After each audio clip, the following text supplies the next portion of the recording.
సముద్రాల్ని ఇంకింపచేసి అరణ్యములను కాల్చి లోకములను దగ్ధం చేయగలిగిన హలాహలం ఆయన చేతి నేరేడు పండు. దాన్ని తీసి ఇలా పట్టుకుని దగ్గరగా తీసుకొచ్చాడు. లోకంలో అగ్నిహోత్రం తగిలితే పారిపోయేవి కొన్ని ఉన్నాయి, దూరంగా చూస్తే చాలు పారిపోతాయి. కదలంబారవు పాపపేరు వడలన్ ఘర్మాంబు జాలంబు పుట్టదు నేత్రంబులు నెర్రబారవు నిజ జూటాచంద్రుడున్ కందడున్ వదనాంభోజము వాడదా విషమును ఆహ్వానించుచో డాయిచో పదిలంబై కడిచేయిచో దిగుచుచో భక్షించుచో మృంగుచో. ఆయన హాలాహలాన్ని ఇలా ముద్ద చేసి ఇలా పట్టుకుంటుంటే వేడి వేడే కదండి, అంత వేడొస్తున్నా కదలంబారవు పాపపేరు. ఆయన మెళ్ళో ఓపా ఉంది, ఆయన చేతులకి పావులుంటాయి. హరాహిభ్యో భీత అని శంకరాచార్యుల వారు చెప్పి పొడిచారు. పార్వతీదేవి పరమశివుడి యొక్క గొప్పతనాన్ని విపంత్యాగాయంతి వివిధమపదానం పశుపతే. సరస్వతీదేవి వీణ మీద పరమేశ్వరుణ్ణి స్తోత్రం చేస్తుంటే మా ఆయన ఇంత గొప్పవాడని సంతోషంగా ఆయన చెయ్యిలా పట్టుకుందామని చూస్తుంది. పక్కనే కదా కూర్చుంటాడు, మరి ఆవిడ ఇలా కూర్చుంటే ఆవిడికి కుడి చేతి పక్కన ఉంటాడు. ఎంతో సంతోషంతో మా ఆయన అని ఇలా చేయి పట్టుకుందిట. పట్టుకునేటప్పటికి చేతి మీద ఏదో చల్లగా తగిలిందిట. ఏమిటి అని చూసిందిట. ఆయన చేతులు కట్టుకున్న పిల్లపాము ఒకటి ఇలా అమ్మవారి చేతి మీదకి ఎక్కిందిట చల్లగా. హరాహిభ్యో భీత. పిల్లపాము చూసి అబ్బా అందిట ఆవిడ. అంటే ఆవిడ లోకములలో మహిషాసురుడి వంటి రాక్షసుల్ని మర్దించిన అమ్మవారు భయపడిందని చెప్పడానికి ఇంకో కారణం చెప్తే అసహ్యంగా ఉంటుంది. అది అందమైన కారణం చెప్పాలి శంకరాచార్యుల వారి రచనా వైచిత్రి. కాబట్టి పిల్లపాము ఎక్కితే అమ్మవారు ఉలిక్కి పడింది అన్నారు ఆయన. అలా ఆయన ఒంటి నిండా పాములే. ఆయనకి నాగేంద్రహారాయ త్రిలోచనాయ, ఆయన నాగేంద్ర చర్మ నాగేంద్ర కర్ణాభరణ అన్ని నాగ సంబంధంగానే ఉంటాయి. చెవికి కుండలాలు కూడా ఆయన పాములనే పెట్టుకుంటాడు. అసలు ఆ పాముల రహస్యం ఏమిటో మీకు నాగుల చవితి వ్యాఖ్యానంలో కొద్దిగా చెప్పాను నేను. కాబట్టి అన్ని పాములే కదండి. పాముకి మంట చూస్తే భయం, పారిపోతుంది. అందులో చిన్న పాములు ఉన్నాయి, పెద్ద పాములు ఉన్నాయి, ఏ పాము అయినా పారిపోతుంది. అసలు పాముకి సహజంగా మంటను చూస్తే భయం. ఎందుకంటే జనమేజయుడు యాగం చేస్తే అన్ని అందులోనేగా పడిపోయి. సహేంద్ర తక్షకాయ స్వాహ అన్నాడు, తక్షకుడు కూడా హలల్ అదంటే. అటువంటి అగ్నిని చూస్తే పాము దూరంగా పారిపోతుంది. అలాంటిది ఏకంగా హాలాహలాన్ని ఆయన పట్టుకుంటే ఈ పిల్లపాములన్నీ గబగబ ఊడి కింద పడిపోద్దండి. కదలంబారవు పాపపేరు. పిల్లపాములు కూడా లెక్క చేయకుండా అలా చూస్తున్నాయిట. అంటే శివుణ్ణి ఎవడు ఆశ్రయించి ఉంటాడో వాడికి ఆపద తేగలిగిన వాడు లోకంలో లేడు. ఈ పిల్లపాముకి అగ్ని అంటే భయమేమో, కానీ అది శివుణ్ణి ఆశ్రయించి ఉండగా ఏమీ చేయలేరు. కాబట్టి కదలంబారవు పాపపేరు వడలం ఘర్మాంబుజాలంబు పుట్టదు. ఎంత మొనగాడేవనివ్వండి, బాగా పొయ్యికి దగ్గరగా వెళ్ళలా నిలబడ్డాడనుకోండి, కాస్త ఒంటి మీద చెమట పడుతుంది వేడికి. ఆయనకు చుక్క చెమట పట్టలేదు. వడలం ఘర్మాంబుజాలంబు పుట్టదు నేత్రంబులు నెర్రబారవు. ఆ అగ్ని ఆ హలాహలాన్ని ఇలా పిడత చేస్తూ ఇలా చూస్తుంటే ఆయన కళ్ళు కూడా ఎర్రబడలేదు. మరి ఇంత వేడి ఒంట్లకు వేడి చెయ్యాలిగా, ఆయనకేం వేడి కూడా చేయలేదు. నేత్రంబులు నెర్రబారవు నిజ జూటాచంద్రుడు కందడు. కందిపోయాడండి అంటారు చూడండి. బాగా లావణ్యం ఉన్నవాళ్ళు ఎండలో కడితే ఎర్రగా అయిపోతారు, కందిపోతారు. చంద్రుడు లావణ్యానికి సౌకుమార్యానికి ప్రతీక. చంద్రబింబంలా ఉన్నారు ఆవిడ మొహం అంటారు కదా. అందుకని ఇంత చంద్రుడు కందిపోను కూడా కందిపోలేదుట. నిజ జూటాచంద్రుడు కందడున్ వదనాంభోజము వాడదు.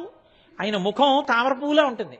తామరపువ్వు ఎక్కువ ఎండ కాసేసింది అనుకోండి బాగాను వడిలిపోయినట్టు అయిపోతుంది. ఇలా రేకులు ఇలా ఉండకుండా అలా జారిపోతాయి. వదనాంభోజము వాడదు, అదేం వాడిపోలేదు. వదనాంభోజము వాడదా విషమునాహ్వానించుచో డాయుచో పదిలంబై కడిచేయుచో దిగుచుచో భక్షించుచో మృంగుచో. ఆ హలాహలం దగ్గరికి వెళ్ళినప్పుడు కానీ, చేత్తో పట్టుకున్నప్పుడు కానీ, నలిపినప్పుడు కానీ, ఉండ చేసినప్పుడు కానీ, నోట్లో పెట్టుకున్నప్పుడు కానీ, మింగినప్పుడు కానీ, కంఠంలో పెట్టుకున్నప్పుడు కానీ ఇవేమీ జరగలేదు. అంటే ఎవరు పరమశివుని యొక్క పాదములను మనసులో గట్టిగా పట్టుకుని ఉన్నాడో అటువంటి వాణ్ణి చనకగలిగినటువంటి ఆపద లోకంలో రాగలిగినటువంటి సమర్థత అప్పుడు కాదు, ఇప్పుడు కాదు, ఎప్పుడూ ఉండదు.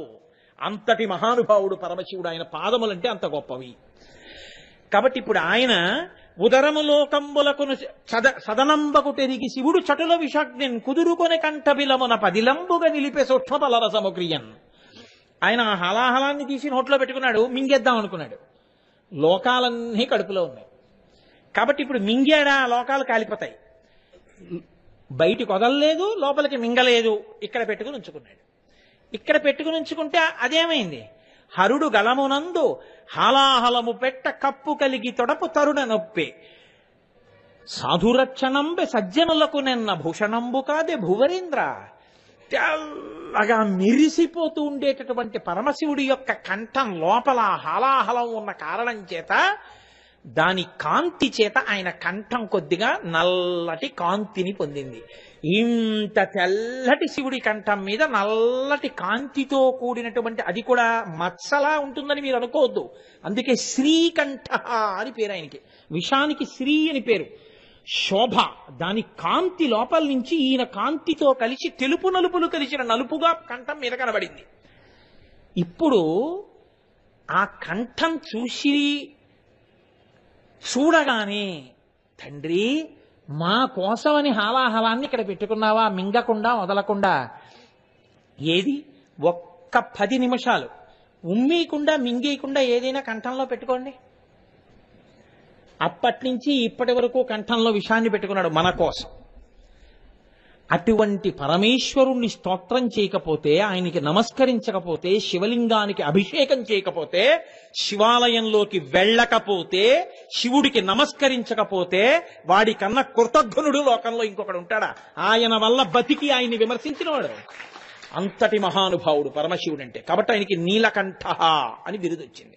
గరళకంఠ, శ్రీకంఠ, శితికంఠ, ఇవన్నీ ఆయనకు వచ్చినటువంటి పేర్లు. కాబట్టి హాలాహలభక్షణగత కథ హేలాగతి విన్న వ్రాయ నెలమి పటింపన్ వ్యాళానల వృశ్చికముల పాడై చెడరెట్టి జనులు భయవిరహితులై. కానీ శివుని యొక్క అంశ దగ్గరికి వచ్చేటప్పటికి నీలలోహిత శబ్దము చేత ప్రతిపాదింపబడేటటువంటి శివుడు బ్రహ్మగారికి ఉపకారం చేయడానికి వచ్చాడు ఒకప్పుడు. ఎందుకని అంటే ఆయనకు ఒక ఆశ్చర్యకరమైన కోరిక కలిగింది, నాకు శివుడే కొడుకుగా పుడితే బాగుండు. అలా కోరుకున్న సందర్భంలో ఆయన అటువంటి కోరికతో ఒక హోమం చేస్తున్నాడు. 4 ముఖములతో వేదం చెప్పేవాడు కాబట్టి ఆయన ఆ వేద మంత్రములను అనుసంధానం చేస్తూ హోమం చేస్తున్నాడు. మనకి మనలో ఉండేటటువంటి మాలిన్యము చెమటగా బయటకు వస్తుంది. ఆయనకి ఆయనలో ఉన్నటువంటి తేజస్సు చెమట బిందువుగా నుదుటి మీద పట్టింది. ఆ తేజస్సు, ఆ బిందువు ఆ హోమగుండంలో పడింది. ఆయన ఒంగుని హవిస్సు ఇచ్చేటప్పుడు ఆ చెమట బిందువు అంటే మీరు బాగా గమనించాలి, చెమటగా అయితే అది మాలిన్యం, మనకైతే అది మాలిన్య స్వరూపం. కానీ చతుర్ముఖ బ్రహ్మగారికి పట్టేటటువంటి చెమట అంటే ఆయన తేజస్సే ఆ రూపాన్ని పొంది ఆ తేజస్సు చెమట బిందువుగా అగ్నిహోత్రంలో పడింది. పడితే ఈయన ఏ కోరికతో అటువంటి హోమాన్ని చేస్తున్నారో ఆ కోరిక తీర్చడం కోసమని సదాశివుడు పరమేశ్వరుడు నీలలోహిత రుద్రుడై ఆ అగ్నిగుండంలోంచి ఆవిర్భవించాడు. ఆయన నీలలోహిత రుద్రుడు అన్నదానికి అర్థం ఏమిటంటే నీలకంఠ, ఆయన కంఠము నీలంగా ఉంటుంది. కేశములు ఎర్రటి రంగులో ఉంటాయి, లేదా శరీరము ఎర్రటి రంగులో ఉంటుంది. ఎర్రటి జుత్తు, ఎర్రటి శరీరము కలిగిన వాడై నల్లటి కంఠమును కలిగినటువంటి వాడైతే ఆయనకి నీలలోహిత రుద్రుడు అని పేరు. ఈయన ఒకసారి బ్రహ్మగారిని అనుగ్రహించాడు. ఆ తరువాతి కాలంలో ఆయన చాలా ఉపకారం చేశారు బ్రహ్మగారికి. ఎందుకంటే ఆయన సృష్టి చేయడంలో కొంత ఇబ్బంది ఏర్పడింది బ్రహ్మగారికి. ఏర్పడినప్పుడు ఈ నీలలోహిత రుద్రుడే ఆదుకుని బ్రహ్మగారికి సృష్టి చెయ్యడంలో వచ్చినటువంటి ప్రతిబంధకమును నివారించాడు. అప్పుడు అనుషంగికంగా లోకానికి ప్రయోజనమైంది. రెండవ పర్యాయం మహాభారతం ద్రోణపర్వంలో ఒక విషయాన్ని వ్యాస భగవానుడు మనకి చెప్పి ఉన్నాడు. ఒకానొక ప్రత్యేకమైన సందర్భంలో కృష్ణ భగవానుడు అర్జునుణ్ణి తీసుకుని కైలాస పర్వతం మీదకి వెళ్ళాడు. వెళ్ళి శంకరుణ్ణి పాశుపతాస్త్రం అడిగారు. అడిగితే ఆయన అన్నాడు, మీరు కోరుకున్నటువంటి ధనస్సు విల్లమ్ములంటే ధనస్సు అమ్ములు, బాణములు, ధనుర్బాణములు అక్కడే ఉన్నటువంటి పద్మములతో కూడిన అమృత సరోవరంలో ఉన్నాయి, కాబట్టి మీరు వెళ్ళి తెచ్చుకోండి అన్నాడు. కృష్ణార్జునులు అమృత సరోవరం దగ్గరికి వెళ్ళారు. వెడితే బ్రహ్మాండమైనటువంటి పావులు కనపడ్డాయి. అవి బుసలు కొడుతూ కనపడ్డాయి. ఆ రూపంతో ఉన్నాయి అవి. విరాట పర్వంలో ఎలా అయితే అర్జునుడి యొక్క గాంధీవము, ఇతర పాండవుల యొక్క ఆయుధములు ఆ శమీ వృక్షం మీద పెట్టినప్పుడు పావుల్లా బుసగొడుతూ ఉత్తర కుమారుడికి కనపడ్డాయో అలా కనపడ్డాయి. వాళ్ళు వెంటనే కాళ్ళు చేతులు కడుక్కుని ఆచమనం చేసి నమకపారాయణం చేశారు. రుద్రాధ్యాయంలో నమకపారాయణం చేస్తూ ఇప్పుడు దాని వంక చూశారు. నమకపారాయణానికి ఒక శక్తి ఉంది. నా రుద్రో రుద్రమర్చయేత్. ఆ రుద్రనమకం చేశారు అంటే రుద్రశక్తి ఆవిర్భవిస్తుంది, శివశక్తి ఆవిర్భవిస్తుంది. దానివల్ల ఇప్పుడు వాళ్ళకి ఆ ధనస్సు విల్లమ్ములు, ధనస్సు విల్లమ్ములు అంటే ధనస్సు బాణములు, ధనుర్బాణములు అలాగే కనపడ్డాయి. ఇప్పుడు వాళ్ళ అమృత సరోవరంలోంచి ధనుర్బాణములను తీసి పట్టుకుని శివుడి దగ్గరికి వెళ్ళారు. శివుడు అలాగే కూర్చుని ఉన్నాడు. ఆయన పక్కన ఒక చిన్న పిల్లవాడు నల్లని కంఠము కలిగి ఎర్రని శరీరంతో ఉన్నటువంటి ఒక బ్రహ్మచారి నిలబడి ఉన్నాడు. ఆ బ్రహ్మచారి వీళ్ళ వంక తీక్షణంగా చూసి ఆ ధనుర్బాణములను వీళ్ళ చేతిలోంచి అందుకున్నాడు. అందుకని ఆ బాణాన్ని వింటినారికి సంధించి చూపించి దాన్ని వింటినారి నుంచి విడిచిపెట్టి ఇచ్చేశాడు. శంకరుడు అన్నాడు, అర్థమైందా? ఇంతకన్నా చెప్పడం కుదరదు అన్నాడు. అర్జునుడు అన్నాడు, అర్థమైంది అన్నాడు అని పొంగిపోయాడు. అంటే పాశుపతాస్త్రాన్ని అనుగ్రహించాడు ఆ రూపంలో. అర్జునుడికి పాశుపతాస్త్రాన్ని అనుగ్రహించినటువంటి స్వరూపంలో శంకరుడి పక్కన నిలబడి పాశుపతాస్త్ర సంధానము చూపించినటువంటి రుద్రుడెవరో ఆయనే నీలలోహిత రుద్రుడు. ఈ నీలలోహిత రుద్రుడు ఒక గొప్ప చమత్కారం ఉంది వేదంలో. శివస్వరూపము దర్శనమవడం అనేటటువంటిది సాధారణంగా అంత తేలికైన విషయం కాదు. శివస్వరూపాన్ని దర్శనం చేయడము అంటే ఆయన ఋషి అని గుర్తు. ఒక ఋషి అయితే మాత్రమే శివదర్శనం చేయగలుగుతాడు, లేదా ఋషి అయిన వాడికి శివుడు దర్శనమిస్తాడు. ఆయన అథవా విశేషమైనటువంటి భక్తి తత్పరత కలిగిన వాడికి శివుడు అనుగ్రహించవచ్చు. కానీ సామాన్యుడైనటువంటి వాడికి శివదర్శనం లభిస్తుంది అని చెప్పడం చాలా కష్టం.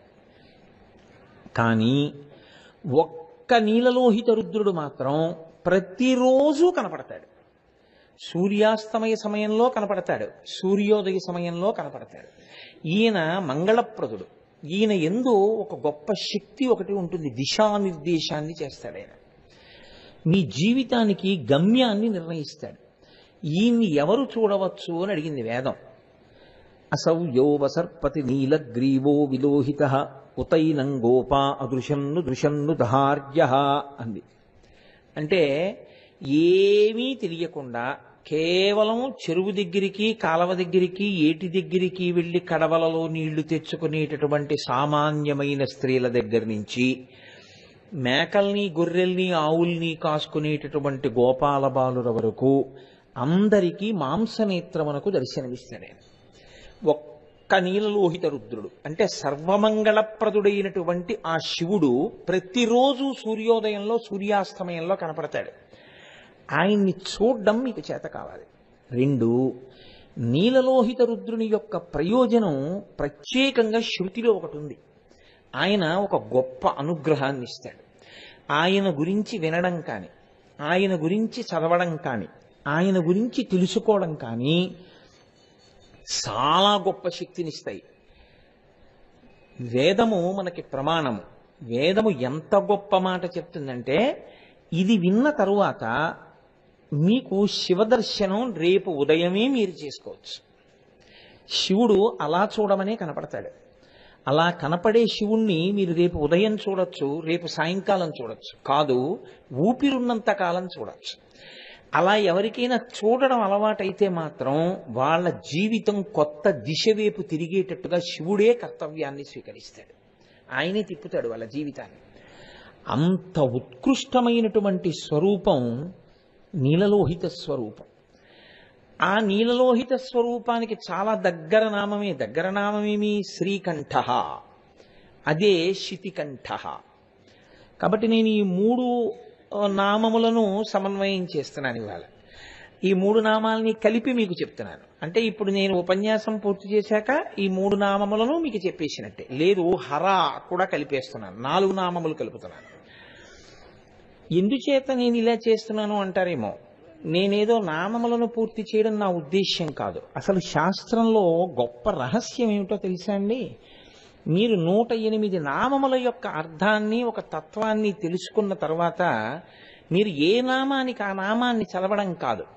మీరు ఒక నామం పట్టుకుని ఆలోచిస్తుంటే ఆ నామమునకు అనుసంధానముగా దానికి సమన్వయమయ్యే నామాలన్నీ దాంట్లోకి వచ్చేసి అదొక దండ కింద కట్టాలి.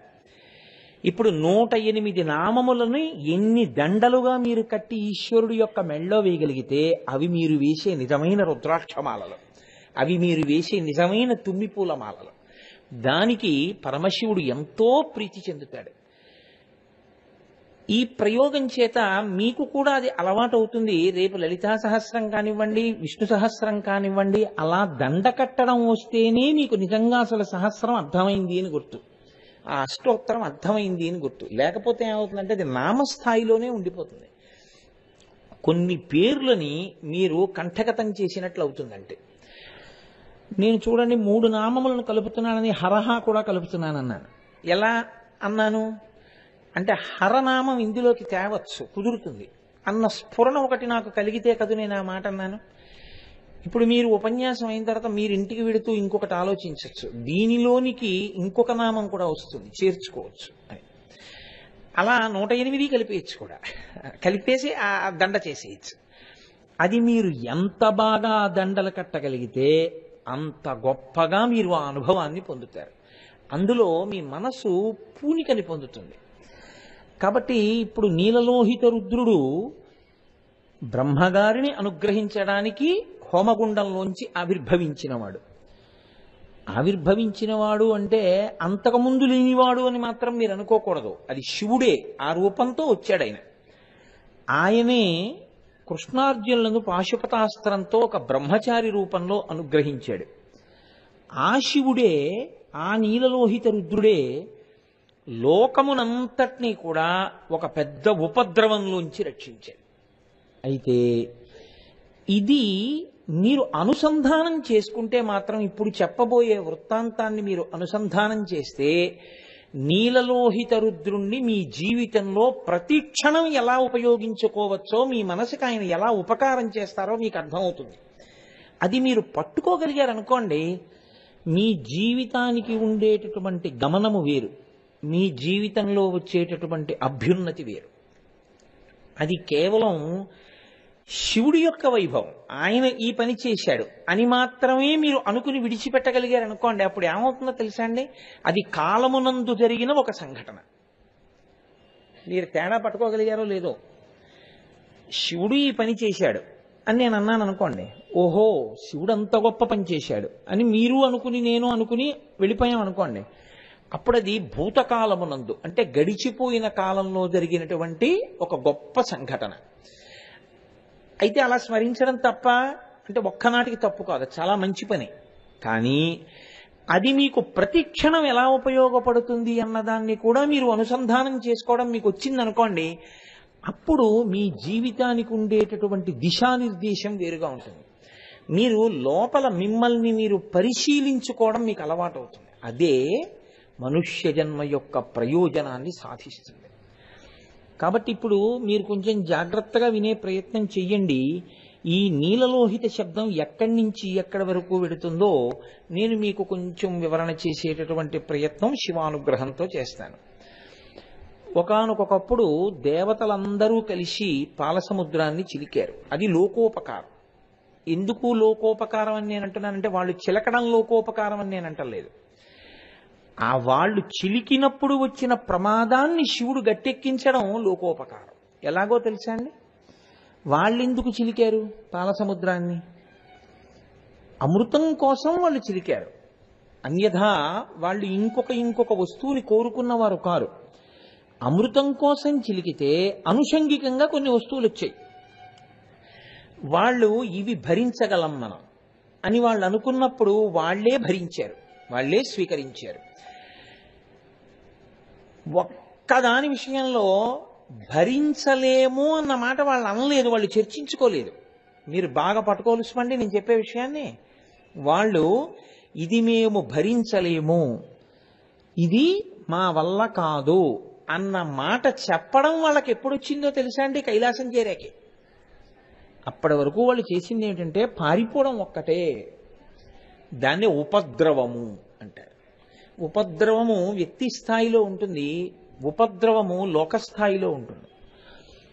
ఒక ఆయనకి జ్వరం వచ్చింది అనుకోండి, అది వ్యక్తికి సంబంధించిన ఉపద్రవం. వరదలు వచ్చాయనుకోండి, అది ఒక రాష్ట్రానికి సంబంధించిన ఉపద్రవం. ఒక దేశానికే భూకంపం వచ్చిందనుకోండి, అది దేశానికంతటికీ ఉపద్రవం. అప్పుడు అది వ్యక్తి స్థాయి కాదు, అత్యంత ప్రమాదకరం. అటువంటి ఉపద్రవ స్థాయిలో ఏమవుతుందో తెలుసా అండి? తన బుద్ధి చేత తనని తాను, తన ప్రజ్ఞ చేత తనని తాను రక్షించగలిగినటువంటి స్థితి పోతుంది. మీరు ఒక్కటి గుర్తుపెట్టుకోండి, ఎవరు చిలికారు పాల సముద్రాన్ని? దేవతలు చిలికారు, రాక్షసులు చిలికారు. దేవతలు రాక్షసులు చిలుకుతున్నప్పుడు ఆధారమైన వాడెవరు? శ్రీ మహావిష్ణువు. కాబట్టి ఇప్పుడు అక్కడ ఎవరున్నారు? దేవతలున్నారు, రాక్షసులున్నారు, విష్ణుమూర్తి ఉన్నారు, బ్రహ్మగారు కూడా ఉన్నారు, చతుర్ముఖ బ్రహ్మగారు కూడా ఉన్నారు. అంటే ఇప్పుడు లోకమునకు రక్ష చేస్తారని మీకు వ్యక్తి స్థాయిలో ఉపద్రవం వచ్చినా, దేశ స్థాయిలో ఉపద్రవం వచ్చినా, ప్రాదేశిక ఉపద్రవం వచ్చినా, అందరం ఎవరిని ప్రార్థన చేసి రక్షించమని అడుగుతామో వాళ్ళందరూ అక్కడే ఉన్నారు కదండి. ఇప్పుడు అగ్ని సంబంధమైన ఉపద్రవం వచ్చిందనుకోండి, ఉపశాంతి చెందమని అగ్నిని కోరుతాం. నీటి సంబంధమైన ఉపద్రవం వచ్చిందనుకోండి, వరుణుణ్ణి కోరుతాం. దివ్వు అంటే ప్రకాశించడం, దేవతలు అనుగ్రహిస్తారు. ఆ దేవతలందరూ అక్కడే ఉన్నారు. ఎందుకున్నారు? వాళ్ళకే ఓ అనుగ్రహం కావలసి వచ్చింది, అమృతం. ఇప్పుడు వీళ్ళకి సహకరించడానికి శ్రీ మహావిష్ణువు మందరపర్వత రూపంలో అక్కడే ఉన్నారు. వీళ్ళందరికీ సలహాలు చెప్పేటటువంటి చతుర్ముఖ బ్రహ్మగారు అక్కడే ఉన్నారు. వీళ్ళందరూ అసలు ఇదేమిటి ఇదొచ్చిందని మాట్లాడుకోవడానికి వీలు లేని రీతిలో పారిపోయారు. పారిపోయేటప్పుడు మాత్రం మీరు ఒకటి గుర్తుపెట్టుకోండి, పారిపోయేటప్పుడు కొంచెం బుద్ధి పనిచేసింది. ఇప్పుడు మనం ఇలా ఎక్కడికి పారిపోతామని, ఎక్కడికి పారిపోతే మంచిది అనుకున్నప్పుడు, ఇప్పుడు హఠాత్తుగా పులి వచ్చింది అనుకోండి, ముందు పరిగెడతాడు. పరిగెడుతూ ఉండగా ఇంకా పులి కూడా వచ్చేస్తోందంటే అప్పుడు ఏం ఆలోచన వస్తుంది? పులి ఎక్కలేంది నేను ఎక్కగలిగింది ఏమైనా ఉందా? ఇలా పరిగెత్తడం కన్నా చెట్టు ఎక్కేస్తాడు అప్పుడు కదండి. ఇక పులి తన దగ్గర, పులి చెట్టు ఎక్కలేదు.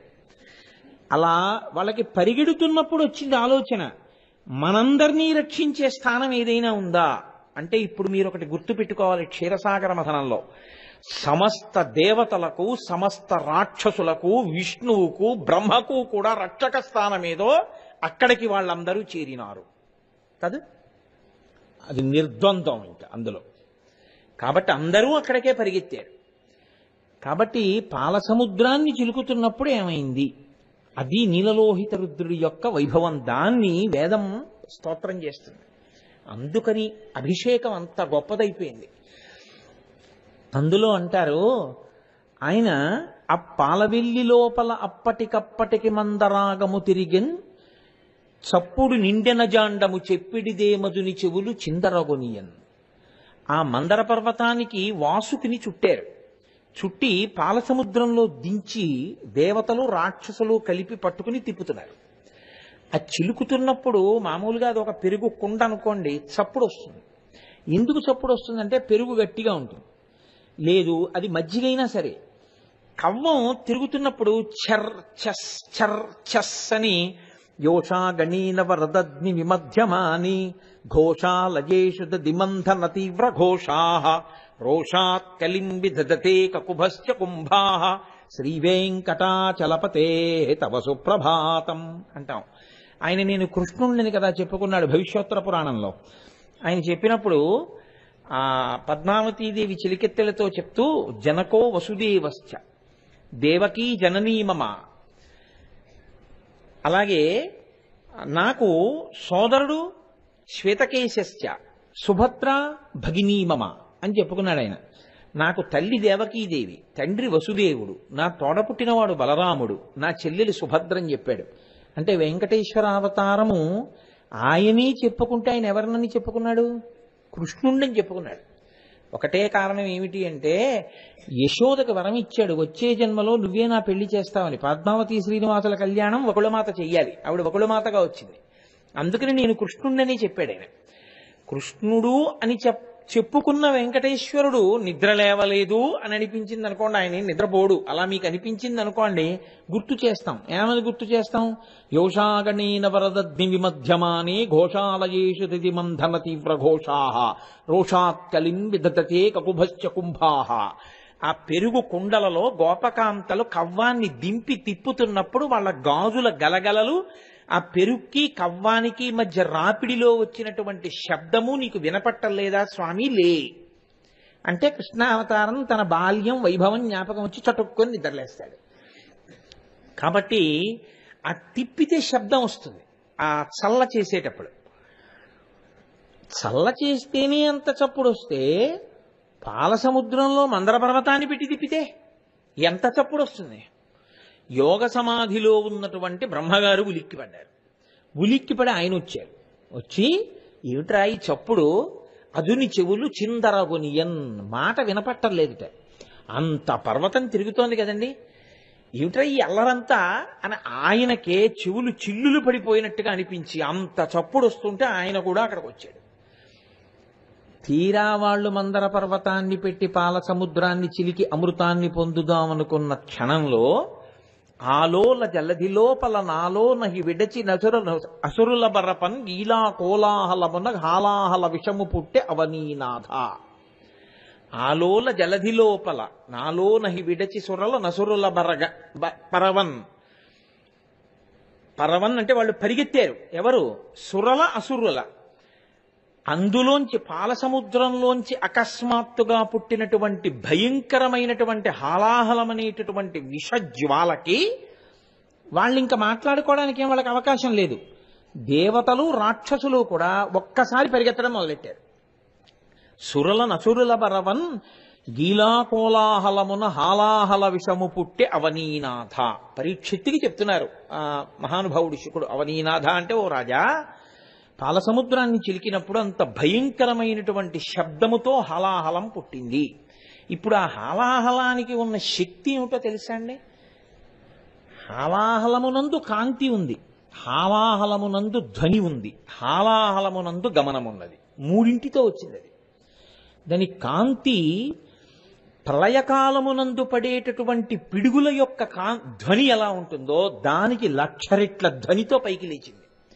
అంటే అసలు ఆ ధ్వనికే పడిపోతారు చాలామంది. ప్రళయకాలమునందు మహాప్రళయం జరిగేటప్పుడు ఉదయించేటటువంటి సూర్యుడు ఎటువంటి ఎర్రకాంతితో ఉంటాడో దానికి 1,00,000 రెట్ల ఎర్రకాంతితో అది ప్రకాశించింది.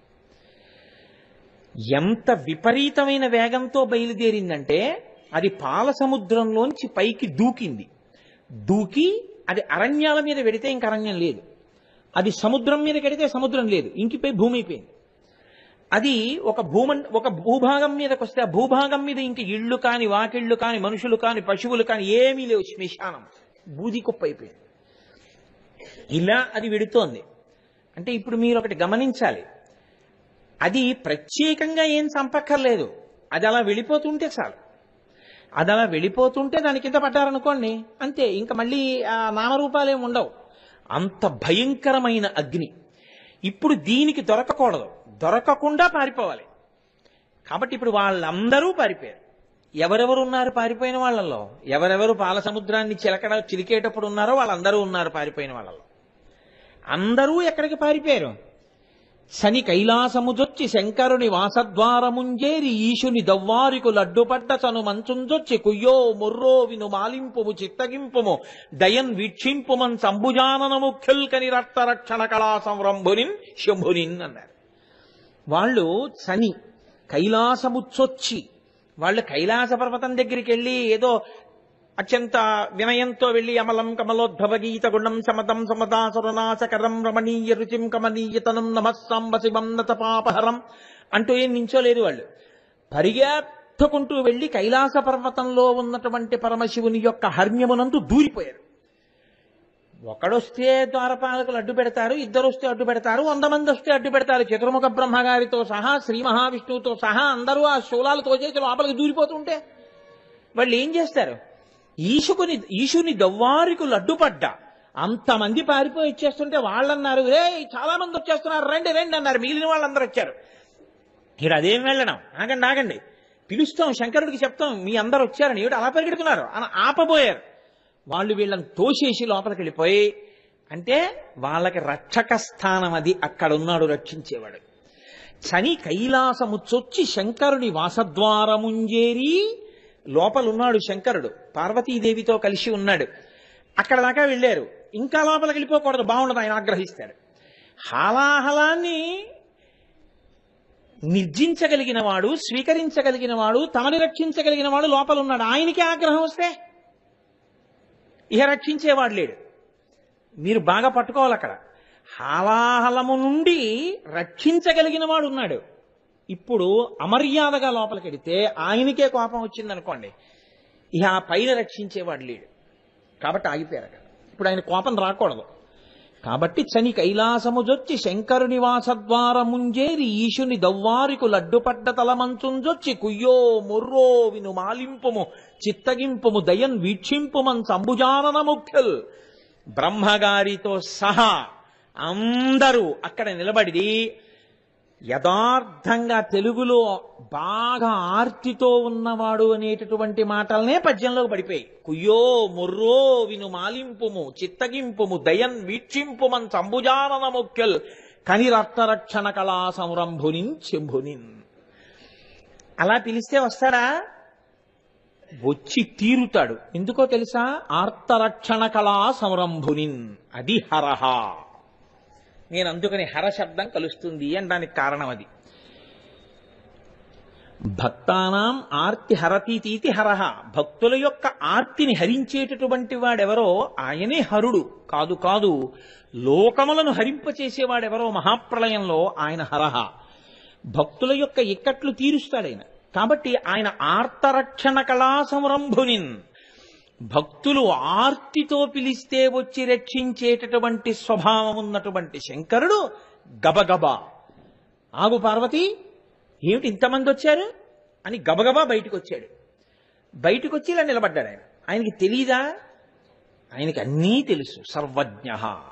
కానీ చమత్కారం ఒకటి ఉంటుంది కదా, ఆయన నాకు తెలుసు ఎందుకు వచ్చారు అని అననిస్తారేమిటి వీళ్ళు? ఆర్తితో ఉన్నవాడి పరిస్థితి ఎలా ఉంటుందంటే, వాడు అవతలవాడికి తెలిసి ఉంటుందనే పరిగెత్తుకొచ్చాడు, వాడు సమర్థుడనే వచ్చారు, కానీ చెప్పకుండా ఉండలేరు. అందుకని వాళ్లే ముందు చెప్పడం మొదలు పెడతారు. కానీ లోకంలో ఒక పోకడ ఒకటి ఉంటుంది, మీరు చూశారో లేదో. మీరు ఈ ఉపకారం చెయ్యాలి అని అడగరు. మీరు తప్ప ఎవరు చేస్తారు? మీరు మహానుభావుడు, మీరు చాలా గొప్పవారు, మీరు అది చేశారు, మీరు ఇచ్చేశారు, మీరు ఇది కూడా చేసి పెట్టాలి, అది అలా కదా అడుగుతారు. అందుకని వాళ్ళన్నారు, భూతాత్మ భూతేశ భూతభావన రూప దేవమహాదేవ దేవవంద్య, ఈ లోకములకెల్ల ఈశ్వరుండవు నీవు, బంధమోక్షములకు ప్రభుడ నీవు, ఆర్త శరణ్యుండవగు గురుండవు నిన్ను కోరి భజింతులు కుశలమతులు, సృష్టి స్థితి సంహారకర్తవై బ్రహ్మ విష్ణు శివాంశ బరగుదీవు, శక్తియుతుడవీవు శబ్దయోనివీవు గుహ్యమగు ఆత్మస్వరూపమీవు. కాబట్టి ఈశ్వరా, నువ్వు తప్ప మాకెవరు ఉపకారం చేస్తారు? నీవు ఎటువంటి వాడివో తెలుసా? నువ్వు సామాన్యమైనటువంటి వాడివేం కాదు. భూతాత్మ భూతేశ భూతభావన రూప దేవ మహాదేవ దేవవంద్య. దేవా, మహాదేవా, దేవవంద్య, దేవతల చేత వందనము చేయబడేవాడా మహాదేవ. నామం కూడా ఇందులోకి వచ్చేసింది. మహాదేవ అంటే ఇంకా తన పైన ఎవరూ లేరు, ఆయన తప్ప. ఆయన నమస్కరించవలసిన వాడన్నవాడు వేరొకడు ఉండడు. నేను ఇలా కలుపుకుంటూ వెళ్ళిపోతే చాలా వెళ్ళిపోతాయి తెలుసా అండి, దిగంబర వెళ్ళిపోతుంది అందులోకి. కానీ అలా తీసుకెళ్ళండి, 108 పూర్తి చేస్తావా ఇలా అంటారు మీరని. కాబట్టి దేవమహాదేవ, దేవతల చేత నమస్కరింపబడతావు. నువ్వు నమస్కరించడానికి ఇంకెవ్వరు లేరు, నువ్వే అందరికన్నా పైన ఉండేటటువంటి వాడివి. దేవ మహాదేవ దేవవంద్య, ఈ లోకములకెల్ల ఈశ్వరుండవు నీవు, బంధమోక్షములకు ప్రభుడ నీవు. బంధనమునకు కానీ మోక్షమునకు కానీ నువ్వే కారణమై ఉంటావు. ఈ లోకములకంతటికీ కూడా నువ్వు ఈశ్వరుడు. ఈశ్వరుడు అంటే ప్రభుత్వం ఉన్నవాడు, సమగ్రత ఉన్నవాడు, సర్వజ్ఞత ఉన్నవాడు, శక్తి తరగనివాడు, ఎన్ని ఇచ్చినా తన దగ్గర లేదన్న మాట లేనివాడు, పూర్ణుడైన వాడు, పుష్కలుడైన వాడు. కాబట్టి అదే పోలిక కొడుక్కొచ్చింది అయ్యప్ప స్వామికి, పూర్ణ పుష్కల భార్యలైనకి. కాబట్టి దేవ మహాదేవ దేవవంద్య ఈ లోకములకెల్ల ఈశ్వరుండవు నీవు, బంధమోక్షములకు ప్రభుడ నీవు, ఆర్తశరణ్యుండవగు నిన్ను కోరి భజింతురు కుశలమతులు. ఎవరెవరు రక్షింపబడాలనుకుంటున్నారో వాళ్ళందరూ కూడా కోరి కోరి నిన్ను భజిస్తారు. ఎవరికి అభ్యున్నతి కావాలనుకుంటున్నారో వాళ్ళు కోరి కోరి పూజించేది పరమశివుణ్ణి. కాబట్టి కోరి భజింతురు కుశలమతులు. సకల సృష్టి స్థితి సంహారకర్తవై బ్రహ్మ విష్ణు శివాంశ వరగుదీవు. నీవే పరబ్రహ్మానివి. నీవే సృష్టి చేయడానికి బ్రహ్మగా ఉంటావు. నువ్వే స్థితికారకుడవై విష్ణుడిగా ఉంటావు. నీవే లయకారకుడవై రుద్రుడిగా ఉంటావు. పరబ్రహ్మమైనటువంటి వాడివి నువ్వే. కాబట్టి సృష్టి స్థితి సంహారకర్తవై బ్రహ్మ విష్ణు శివాంశ వరగుదీవు. శక్తియుతుడవీవు, శబ్దయోనివీవు, అఖిలాంతరాత్మవీవు. ప్రాణమరయ అఖిలమునకును. అసలు ఆ మాటకొస్తే ఈ అఖిలమునకు అంతటికీ కూడా నీవే ప్రాణము. నీవు ఉన్ననాడు బ్రహ్మాండం ఉంటుంది, నీవు లేని నాడు శివముగా ఉండదు, శవముగా ఉంటుంది, నిర్జీవమైపోతుంది. కళ ఉండదు, శోభ ఉండదు దానికి. కాబట్టి ఈశ్వర మీరంత గొప్పవారు. మీరు ఇవాళ మా కంటికి కనపడడం కోసమని ఒక రూపంతో ఇలా మా ఎదట నిలబడ్డారు తప్ప నిజమునకిది మీ స్వరూపం కాదు. మీరు ఇలా ఉండవలసిన అవసరం లేదు. మా మాంసనేత్రములకు కనపడి మాకు ఊరట ఇవ్వడం కోసం మీరు ఇలా కనపడుతున్నారు. యథార్థమునకు మీ రూపు అగ్నిముఖంబు, పరాపరాత్మకమాత్మ, కాలంబు గతి, రత్నగర్భ పదము, శ్వసనంబు నీ యూర్పు, రసన జలేషుండు, దిశలు కర్ణంబులు, దివము నాభి, సూర్యుండు కన్నులు, శుక్లంబు సలిలంబు, జఠరంబు జలధులు, చెదలు శిరము, సర్వౌషధులు రోమచేయము, శల్యంబు లద్రులు, మానసమృతకరుండు, ఛందములు ధాతువులు, ధర్మసమితి హృదయము, ఆస్యపంచకముపనిషదాహ్వయంబు అయిన నీరూపు సదసత్వమై శివాఖ్యయై స్వయం జ్యోతియై ఒప్పు ఆద్యమగుచు అన్నారు. ఈశ్వర అసలు మీ యొక్క విరాట్ స్వరూపం ఏమిటో తెలుసా? మీరు కంటికి కనపడడానికి ఇలా కనపడుతున్నారు. ధవళ విపుషమిందోర్మండలే సన్నివిష్టం అని. నిజానికి మీరు అగ్ని ముఖంబు, అగ్నిహోత్రమే మీ ముఖం. పరాపరాత్మకమాత్మ, సాక్షాత్ పరబ్రహ్మతత్వమే మీ యొక్క ఆత్మ. కాలంబు గతి, మీరు నడిస్తే అడుగు తీసి అడుగు వేస్తే అదే కాలం, కదలిక. కాలంబు గతి, రత్నగర్భ పదము, ఈ భూమి మీ పాదములు. శ్వసనంబు నీ యూర్పు, నీ ఊపిరి వాయువు. రసన జలేషుండు, నీరంతా కలిపి నీ నాలుక. వరుణుడు నీ నాలుకగా ఉంటాడు. రసన జలేషుండు, దిశలు కర్ణంబులు. 10 దిక్కులు నీ యొక్క చెవులు. దిశలు కర్ణంబులు, దివము నాభి. స్వర్గలోకమంతా నీ బొడ్డు. దివము నాభి. సూర్యుండు కన్నులు, సూర్యుడు మీ కన్నులు. సూర్యుండు కన్నులు, శుక్లంబు సలిలంబు, మీ యొక్క వీర్యమే నీటి రూపంలో ఉంటుంది. శుక్లంబు సలిలంబు, జఠరంబు జలధులు, సముద్రములన్నీ మీ గర్భంలో ఉంటాయి. జఠరంబు జలధులు, చెదలు శిరము. ఆకాశమంతా కలిపి మీ యొక్క తల. చెదలు శిరము. సర్వౌషధులు రోమచయము. లోకములో ఉండేటటువంటి ఓషధులన్నీ మీకు ఉన్నటువంటి వెంట్రుకలు. సర్వౌషధులు రోమచయము. శల్యంబు లద్రులు. ప్రపంచంలో ఉన్న పర్వతాలు కొండలే మీకు ఉన్న ఎముకలు. సర్వౌషధులు రోమచయము. శల్యంబు లద్రులు. మానసమృతకరుండు, మీ మనసు చంద్రుడు. మానసమృతకరుండు. ఛందములు ధాతువులు, వేదములే మీ యొక్క ధాతువులు. ఛందములు ధాతువులు. ధర్మసమితి హృదయము, ధర్మమే మీ యొక్క హృదయము. ఆస్యపంచకము ఉపనిషదాహ్వయంబు, మీ 5 ముఖములే ఉపనిషత్తులు. అయిన నీరూపు సదసత్వమై శివాఖ్యయై స్వయం జ్యోతియై ఒప్పు ఆద్యమగుచు, అదే మొదటిది. ఇక మిగిలినవన్నీ దాని తర్వాత వచ్చినవి. దానికన్నా ముందున్నవి లోకంలో లేదు. బ్రహ్మగారు కాని ఇంకొకరు కాని మీ చేత సృజింపబడిన వారే తప్ప మీకన్నా ముందు ఉండి మిమ్మల్ని సృజించిన వారు లోకంలో లేరు. కాబట్టి ఆద్యమగుచు, మీరే ముందున్నారు. 3 లోకములకు 3 కాలములకు 3 మూర్తులకును మూలమగుచు భేదమగుచు తుతిక భేదమయ్యొప్పారు బ్రహ్మమనగ నీవే పాలనయ్యమ. వాళ్ళన్నారు మీరు 3గా కనపడుతుంటారు, కానీ జ్ఞానము కలిగిన తర్వాత 1 అని మీరే అనుగ్రహిస్తారు. మీ అనుగ్రహం లేనంతసేపు, శివమాయ కమ్మి ఉన్నంతసేపు అన్నీ 3లా కనపడుతుంటాయి. 3 మూర్తులకును బ్రహ్మ వేరు, విష్ణువు వేరు, శివుడు వేరు అన్న భావనలో ఉంటారు.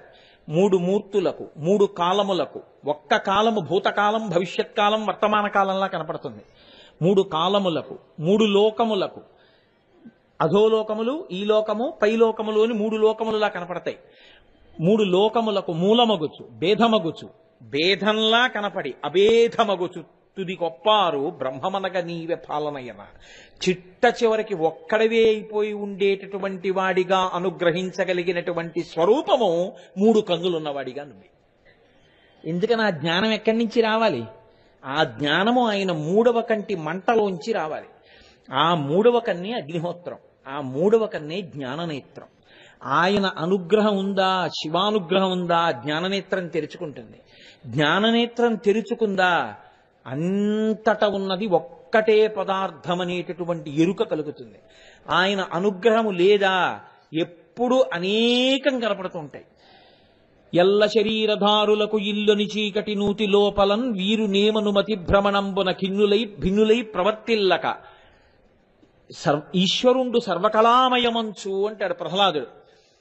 ఎల్ల శరీరధారులకు ఇల్లుని చీకటి నూతి లోపలన్, ఆ చీకటి నూతిలో సంసారంలో పడిపోయిన వాడికి వాడు నేను ఎన్ని భావాలు కనపడతాయో, ఎన్ని భేదాలు కనపడతాయో, ఎవరికి శివమాయ పోయి శివానుగ్రహం కలుగుతుందో వాళ్ళకి అన్నీ ఒక్కటే, ఉన్నది ఒక్కటే పదార్థము, ఇన్నిగా కనపడుతోంది తప్ప అదంతా కలిపి ఒక్కటే అనేటటువంటి భావన కేవలముగా ఒక ఎరుకగా ఉండడం కాదు, ఏదో ఎప్పుడో ఒకసారి నాలా ఉపన్యాసం చెప్పడం కాదు, నిరంతర అనుభవంలోకి వస్తుంది. వాళ్ళకి ఎప్పుడూ బ్రహ్మమే కనపడుతూ ఉంటాడు. అలా బ్రహ్మమే కనపడగలిగినటువంటి స్థితికి ఎదగాలి అంటే, అటువంటి అనుభవంలోకి, అద్వైత స్థితిలోకి ప్రవేశించాలి అంటే దానికి శివానుగ్రహం ఉండాలి. అందుకే పోతన గారు భాగవతాన్ని ఆంధ్రీకరించడం మొదలు పెడితే ఆయన అడిగినది ఇదే అడిగారు. శ్రీకైవల్య పదంబు చేరుటకునై చింతించదన్ లోకరక్షైకారంభకు భక్తపాలన కళా సంరంభకున్ దానవోద్రేక స్తంభకు కేళి లోల విలస దృగ్జాల సంభూత నానా కంజాత భవాండ కుంభకు మహానందాంగనా ఢింబకున్నని అడిగారు. నాకు శ్రీకైవల్య పదంబు చేరుటకునై, శ్రీకైవల్యం అన్నమాట అద్వైత సంప్రదాయంలోది. శ్రీకైవల్యం అంటే అద్వైతానుభూతి, ఒకటిగా తెలుసుకోవడం. ఆ ఒకటిగా తెలుసుకునేటటువంటి ప్రజ్ఞ ప్రకాశించడానికి శివానుగ్రహంతో భాగవతాన్ని ఆంధ్రీకరిస్తున్నాను. వాలిన భక్తి మిత్యదన వారిత తండవకేళికి దయాశాలికి శూలికి శిఖరిచా ముఖపద్మ మయూకమాలికి అని పరమశివుణ్ణి ప్రస్తుతి చేసి అప్పుడు ఆయన భాగవతాన్ని ఆంధ్రీకరించడం మొదలుపెట్టారు. దానివల్ల నాకు అద్వైతానుభూతి కావాలని అడిగారు. కాబట్టి ఈశ్వర, ఎవరి యందు మీ అనుగ్రహం ఉంటుందో వారికి అన్నీ ఒక్కటే అని తెలుస్తాయి. కాబట్టి మూడు లోకములకు, మూడు కాలములకు, మూడు మూర్తులకును మూలమగుచు, భేదమగుచు తుదిక భేదమయ్యొప్పారు బ్రహ్మమనగ నీవే పాలనయన. సకల ప్రపంచ గురుభర నిర్వాహకుడవగు నిన్ను పొగడ జలజభవాదుల్ పెదవులు కదపగవెరతురు వదలకరిను పొగడనెంత వారముదేవా అని అడిగారు వాళ్ళు. ఈశ్వర, ఏదో స్తోత్రం చెయ్యాలని ప్రయత్నం చేయడమే కానీ పరమశివుణ్ణి స్తోత్రం చేయడము అంటే చతుర్ముఖ బ్రహ్మగారికి ఉన్నటువంటి 4 ముఖములు సరిపోవు అని అందరికీ తెలుసు. అటువంటి మహానుభావుడైన అటువంటి పరమశివుడవు, సదాశివుడవు, త్రయంబకుడవు, త్రిపురాంతకుడవు, జగత్ మాతాపితా స్వరూపమైనటువంటి వాడివి. నీ దగ్గరికి వచ్చి నిన్ను పొగడ్డానికి మేమేమీ సరిపోతాం. అయితే ఒరే, మీ అందరు ఎందుకు వచ్చారంటావా? తండ్రి, మేము కోరి కోరి కోరి కోరి ఒక అపరాధం చేశాం. మేమందరం కలిసి అదిగో ఆ పాల సముద్రాన్ని చిలికాం. ఎందుకు చిలికామో తెలుసా? నువ్వు మాకిచ్చిన దేవతా పదవులతో మాకు తృప్తి కలగలేదు, నువ్వు మాకిచ్చినటువంటి ఆయుర్దాయంతో మాకు తృప్తి కలగలేదు. అసలు మీకు చాలా ఆశ్చర్యకరమైన విషయం ఏమిటో తెలుసా అండి? దేవతలకు జ్ఞానము కలిగే అవకాశం ఉండదు. అందుకే దేవతలు పుణ్యం ఉన్నంత కాలమే ఆ పదవులలో ఉండి తర్వాత పడిపోతారు కిందకి. క్షీణే పుణ్యే మర్త్యలోకం విశంతి. ఈశ్వరుడు మనుష్యుడికి ఇచ్చినటువంటి అత్యంత గొప్ప వరం ఏమిటో తెలుసా అండి? ఆకలి, దప్పిక, నిద్ర, ఈ 3. ఇవి దేవతలకి లేవు. అందుకే వాళ్ళకి కష్టము అన్న మాట తెలియదు. కష్టము అన్న మాట అంతా ఈ 3టినే ఊంచుకుని ఉంటుంది. ఆకలిని మించిన బాధ ఏముంటుందండి? కోట్లు ఉండనివ్వండి, మీరు తినడానికి లేదు, ఎంత బాధ ఉంటుంది? సముద్ర మధ్యంలో ఉన్నాడు, తాగడానికి నీళ్లు లేవు, వాడి బాధ ఎలా ఉంటుంది? ఎంత పెద్ద పదవో, ఎన్ని కోట్లో ఉన్నాయి, ఒక్క గంట పడుకుందాం అనుకున్నాడు, నిద్రపోవడానికి లేదు. ఈ మూడు అసలు పెద్ద పెద్ద బాధలు. ఈ మూడు బాధలు ఉన్నది ఎవరికో తెలుసా అండి? మనకే. అసలు ఉపవాసం ఎందుకు చేయిస్తారో తెలుసా మీకు? మీరు ఏకాదశి వ్రత మహాత్యానికి సంబంధించినటువంటి వ్యాఖ్యానం చదివితే ఆశ్చర్యపోతారు. ఉపవాసం ఎందుకు చేయిస్తారంటే అది ఒక పెద్ద తర్ఫీద్. దేనికో తెలుసా అండి? మొట్టమొదట మనిషిని తినద్దు అని నోటి ముందు ఎంత ఐశ్వర్యమున్నా తీసేసేది ఎప్పుడంటే ప్రాణోత్క్రమణ కాలం దగ్గరికి వచ్చేస్తే. భాగవతంలో చెప్తారు, ప్రజ్వరుడిని ప్రవేశిస్తాడు లోపలికి, సంధిబంధములు విడగొట్టేస్తాడు. ఈ తినకూడదండి, ఏమీ తినకూడదంటారు. వాడికి తినాలని ఉంటుంది, ఏమీ తినకూడదు. వాడికి ఒక గొట్టం పెట్టి నీళ్లు చుక్క చుక్క చుక్క చుక్క ఎక్కుతూ ఉంటాయి. వీడికి మనసు ఒకటి ఉంది కదా, మరి వీడికి పూర్వ విషయాలన్నీ స్మృతిలో ఉన్నాయి కదా. అప్పుడు వాడు ఏం చేస్తాడంటే వాడికి ఏ పెసర కట్టు మీదో చింతకాయ పులుసు మీదో భ్రాంతి ఉంటుంది. వాడు దాని గురించి ఆలోచన మొదలెడతాడు. నేను అబద్ధం చెప్తున్నాను అనుకుంటున్నారా? నేను పునర్జన్మ సిద్ధాంతాన్ని, మార్కండేయ పురాణాన్ని ఆధారం చేసి చెప్తున్నాను. చింతకాయలో పురుగు ఎందుకు ఉంటుంది అనుకుంటున్నారు? ఇంత సన్న కన్నంలోంచి లోపలికెళ్ళి అక్కడే పెరిగి పెద్దదై ఇంత పురుగు అవుతుంది. చింతపండు ఆ పైన ఉన్న డెక్క విప్పేస్తే ఇంత పురుగు ఉంటుంది చింతపండులో. ఇంత పురుగు ఎలా వెళ్ళిందిరా, ఇంత కన్నం లేదు కదా అనుకుంటాం. ఇంత సన్న కన్నం అప్పుడు లోపలికి వెళ్ళిపోయి లోపలే పెరిగి పెద్దదవుతుంది. అంటే వాడు జింహ పులుపు పులుపు తింటలేదండి అంటే అది ఆహారం మీద భ్రాంతితో వెళ్ళిపోయాడు వాడు. ఈశ్వరుడు ఏం చేస్తాడంటే చేసిన పాపమునకు ఫలితం ఇచ్చేటప్పుడు ఇది తీస్తారు ముందు. తినద్దు, వాడు తినకుండా ఉండలేడు. తినకుండా ఉండి ఈశ్వరుడి మీద మనసు పెడతాడని మీరు అనుకుంటున్నారా? వాడి బుర్రంతా దాని మీదకే వెళ్తుంది. 7 అయింది, 4:30 అయింది, పాటికి హాయిగా చక్కటి మా ఆవిడ ప్లేట్లో పెట్టి కాస్త కారప్పొడి వేసి నెయ్యి వేసి 2 ఇడ్లీ పెట్టేది. ఏమిటో ఈ ప్రారంభం ఇక్కడ పడున్నాయి, సీసా ఏమిటో, ఈ గొడవ ఏమిటో, ఈ స్టాండ్ ఏమిటో, ఎప్పటికి పంపిస్తారో, ఎప్పుడు తింటానో, మళ్ళీ ఇడ్లీ అని మొదలు. ఇంటికి ఎడతాడు ఆయన, కొన్ని ఇలా ఇంటూలు పెట్టేస్తాడు, ఇవి పెట్టకండి అంటాడు. కాయగూరలు పిల్లలు తింటుంటారు, కూతురు తింటుంది, అల్లుడు తింటాడు, కొడుకు తింటాడు, కోడలు తింటాడు, భార్య తింటోంది, నాకెయ్యి అంటాడు. మీకొద్దంటారు. వీడికి కడుపు మండిపోతుంటుంది. ఆహారమును తీస్తే ఈశ్వరుడి మీద మీరు మనసు నిలబెట్టలేరు. ఇది బలహీనత, అలవాటు చేసుకున్నది. ఆహారమా ఈశ్వరుడా అంటే మనసటి వెళ్ళిపోతుంది, దాని మీద కెడుతుంది, కానీ దీని మీద ఇది అక్కర్లేదని మీరు నిలబెట్టలేరు. ఇది అలవాటు చేయడానికి ఏం చేస్తారంటే 2 పక్షములలోనూ ఏకాదశి ఉపవాసం ఎందుకు పెట్టారో తెలుసా అండి? ఏకాదశి అంటే 11వ తిథి. 5 జ్ఞానేంద్రియములను 5 కర్మేంద్రియములను ఆధారం చేసుకుని 11వదైన మనసుని ఈశ్వరుని యందు పెట్టి సాత్వికమైన ఆహారము శరీరము నిలబడడానికి కావలసినంత మాత్రమే స్వీకరించి ప్రయత్నపూర్వకంగా ఈశ్వరుడి మీద మనసు పెట్టడాన్ని, ధ్యానం చేయడాన్ని ప్రారంభం చేస్తాడు ఒంట్లో ఓపిక ఉండగానే. ఈ ఏకాదశి ఉపవాసమే అప్పుడు పనికొస్తుంది. వద్దు అన్న ఈశ్వరుడి మీద మనసు ఎలా పెట్టచ్చో, ఇక్కడ కొంచెం ఆకలేస్తున్న సాత్విక పదార్థం తిని శరీరాన్ని నిలబెట్టుకుని ఎలా నిలబెట్టచ్చో ఈశ్వరుడి మీద తర్ఫీదు ఉంది. ఈ తర్ఫీదు అప్పుడు పనికొస్తుంది, నిలబెట్టగలడు. నిద్ర వద్దు, ఉండలేడు ఈశ్వరుడి దగ్గర. అందుకే జన్మానికో శివరాత్రి చేయవయా, నిద్ర ప్రయత్నపూర్వకంగా ఆపి ఈశ్వరుణ్ణి భజించడం నేర్చుకో అంటారు. నిద్ర ఎప్పుడు ఉండదు మీరు ఆలోచించండి. మీ సౌకర్యంతో నిద్ర రాదు. మీ మనసు భయమునకు లోనై ఉంటే మీకు కలత నిద్ర ఉంటుంది, పట్టదు. భయం భయంగా ఉంటుంది. ఎందుకో తెలుసా అండి?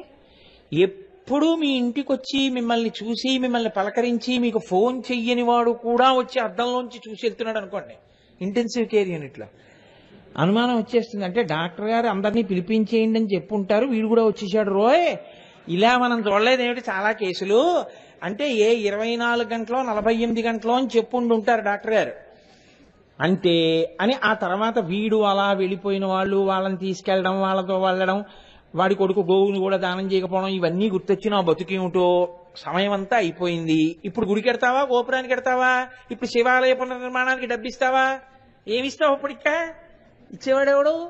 నువ్వు చెప్తే మాత్రం కొడుకు వింటాడని నమ్మకం ఏంటి? నీ వైద్యానికి అయిందంటాడు. ఇప్పుడు ఏం చేస్తాడంటే నిద్ర పట్టదు.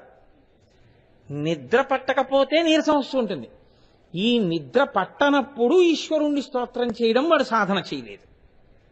సాధన చేసి ఉంటే నిద్ర పట్టనప్పుడల్లా మనసు ఈశ్వరుడి మీదకి ఎలా తిప్పాలో సాధన చేశాడనుకోండి పూర్వం, ఇప్పుడు కూడా అటు తిప్పేస్తాడు, తిప్పేయడం మొదలు పెడతాడు, ప్రశాంతంగా ఉంటాడు.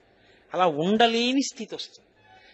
అందుకని మన వాళ్ళు ఉపవాసము యొక్క ప్రధాన ప్రయోజనము యథార్థమునకేమిటో తెలుసా అండి? జింహచాపల్యమును అరికట్టి 11 ఇంద్రియములను భగవంతుని యందు పెట్టడాన్ని సాధన చేయించడం ఏకాదశి వ్రతం. అందుకే దుర్లభం. అది ఏదో ఏకాదశి వ్రతం అని మొదలుపెట్టేసి చేయడం చాలా కష్టం. అది గురుముఖత తెలుసుకుని ఎంతో సాధనాక్రమంతో పైకెక్కిన తర్వాతే చేయగలరు ఏకాదశి వ్రతం. అంటే ఏదో ఉత్తిన ఎరికటి ఏకాదశి నాడు కూర్చొని ఆకాకరకాయలు తరుక్కుంటూ రేపు తినేద్దామంటే చేసింది ఏకాదశి వ్రతం ఎలా అవుతుంది? అందుకే స్వామి పుష్కరిణీ స్నానం సద్గురో పాదసేవనం ఏకాదశి వ్రతం చాపీత్రయం అత్యంత దుర్లభం. ఈ 3 దొరకవు.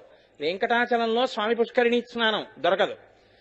అసలు వెంకటాచలంలో విచిత్రం ఏమిటో తెలుసా అండి? ఏవేవి చెయ్యాలో అవే చేయరు. వెంకటేశ్వర స్వామి వారు నా పాదాలు చూడు అన్నారు. 6 రోజుల 23 గంటలు వాటిని మూసేస్తారు. 1 గంట తెలుస్తున్నారు. అది కూడా మూసేద్దాం అనుకుంటున్నారని ఈ మధ్యనే తెలుస్తోంది కదా. ఇంకా ఆయన చూడమంటే మాత్రం నువ్వు చూసేదేముంది? చూపించేవాడెవరు నీకు? స్వామి పుష్కరిణీ స్నానం. అక్రమాలని తిరుగుడంతా తిరుగుతాడు, అక్కడికి వెళ్ళి పుష్కరిణీ స్నానమే చేయడు. సద్గురో పాదసేవనం. సద్గురువుకి కాళ్ళు పడదామని మీరు అనుకున్నారనుకోండి, ఆయనేం పట్టించుకోడు. అసలు మీకు విచిత్రం తెలుసా? ఎంత తక్కువ మందితో సంబంధం పెట్టుకుందామా, ఎంత ఏకాంతంగా ఉందామా అని చూస్తాడు సద్గురు తప్ప, చాలా మందితో ఇంటర్పర్సనల్ రిలేషన్షిప్ పెట్టుకుని నాకు సర్కిల్ అంటూ ఎంతమంది ఇంటికి వస్తారు, ఎంతమందితో మాట్లాడదాం, ఈ పిచ్చున్నవాడు సద్గురువు కాలేడు. అబ్బో నాకెందుకండి మహాప్రభో, మా ఇంటికి రావద్దని ఏడిచి ఒక్కడు ఉందామని తాపత్రయపడగలిగిన వాడే గురువు. ఆయన కాళ్ళు మీరేం పడతారు? అసలు ఆయన దగ్గరికే రానివ్వడు. ఇంకా ఆయన కాళ్ళు పట్టుకొనిస్తాడా? ఆయన కాళ్ళు నొప్పెట్టినా పోన్లేదు ఈశ్వరానుగ్రహం అంటాడు తప్ప, మీకు ఏమంటే కాళ్ళు నొప్పెడుతున్నాయని ఫోన్ చేసి వచ్చి మిమ్మల్ని కాళ్ళు పట్టమంటాడు ఆయన? ఒక్కనాటికి పట్టమంటాడు.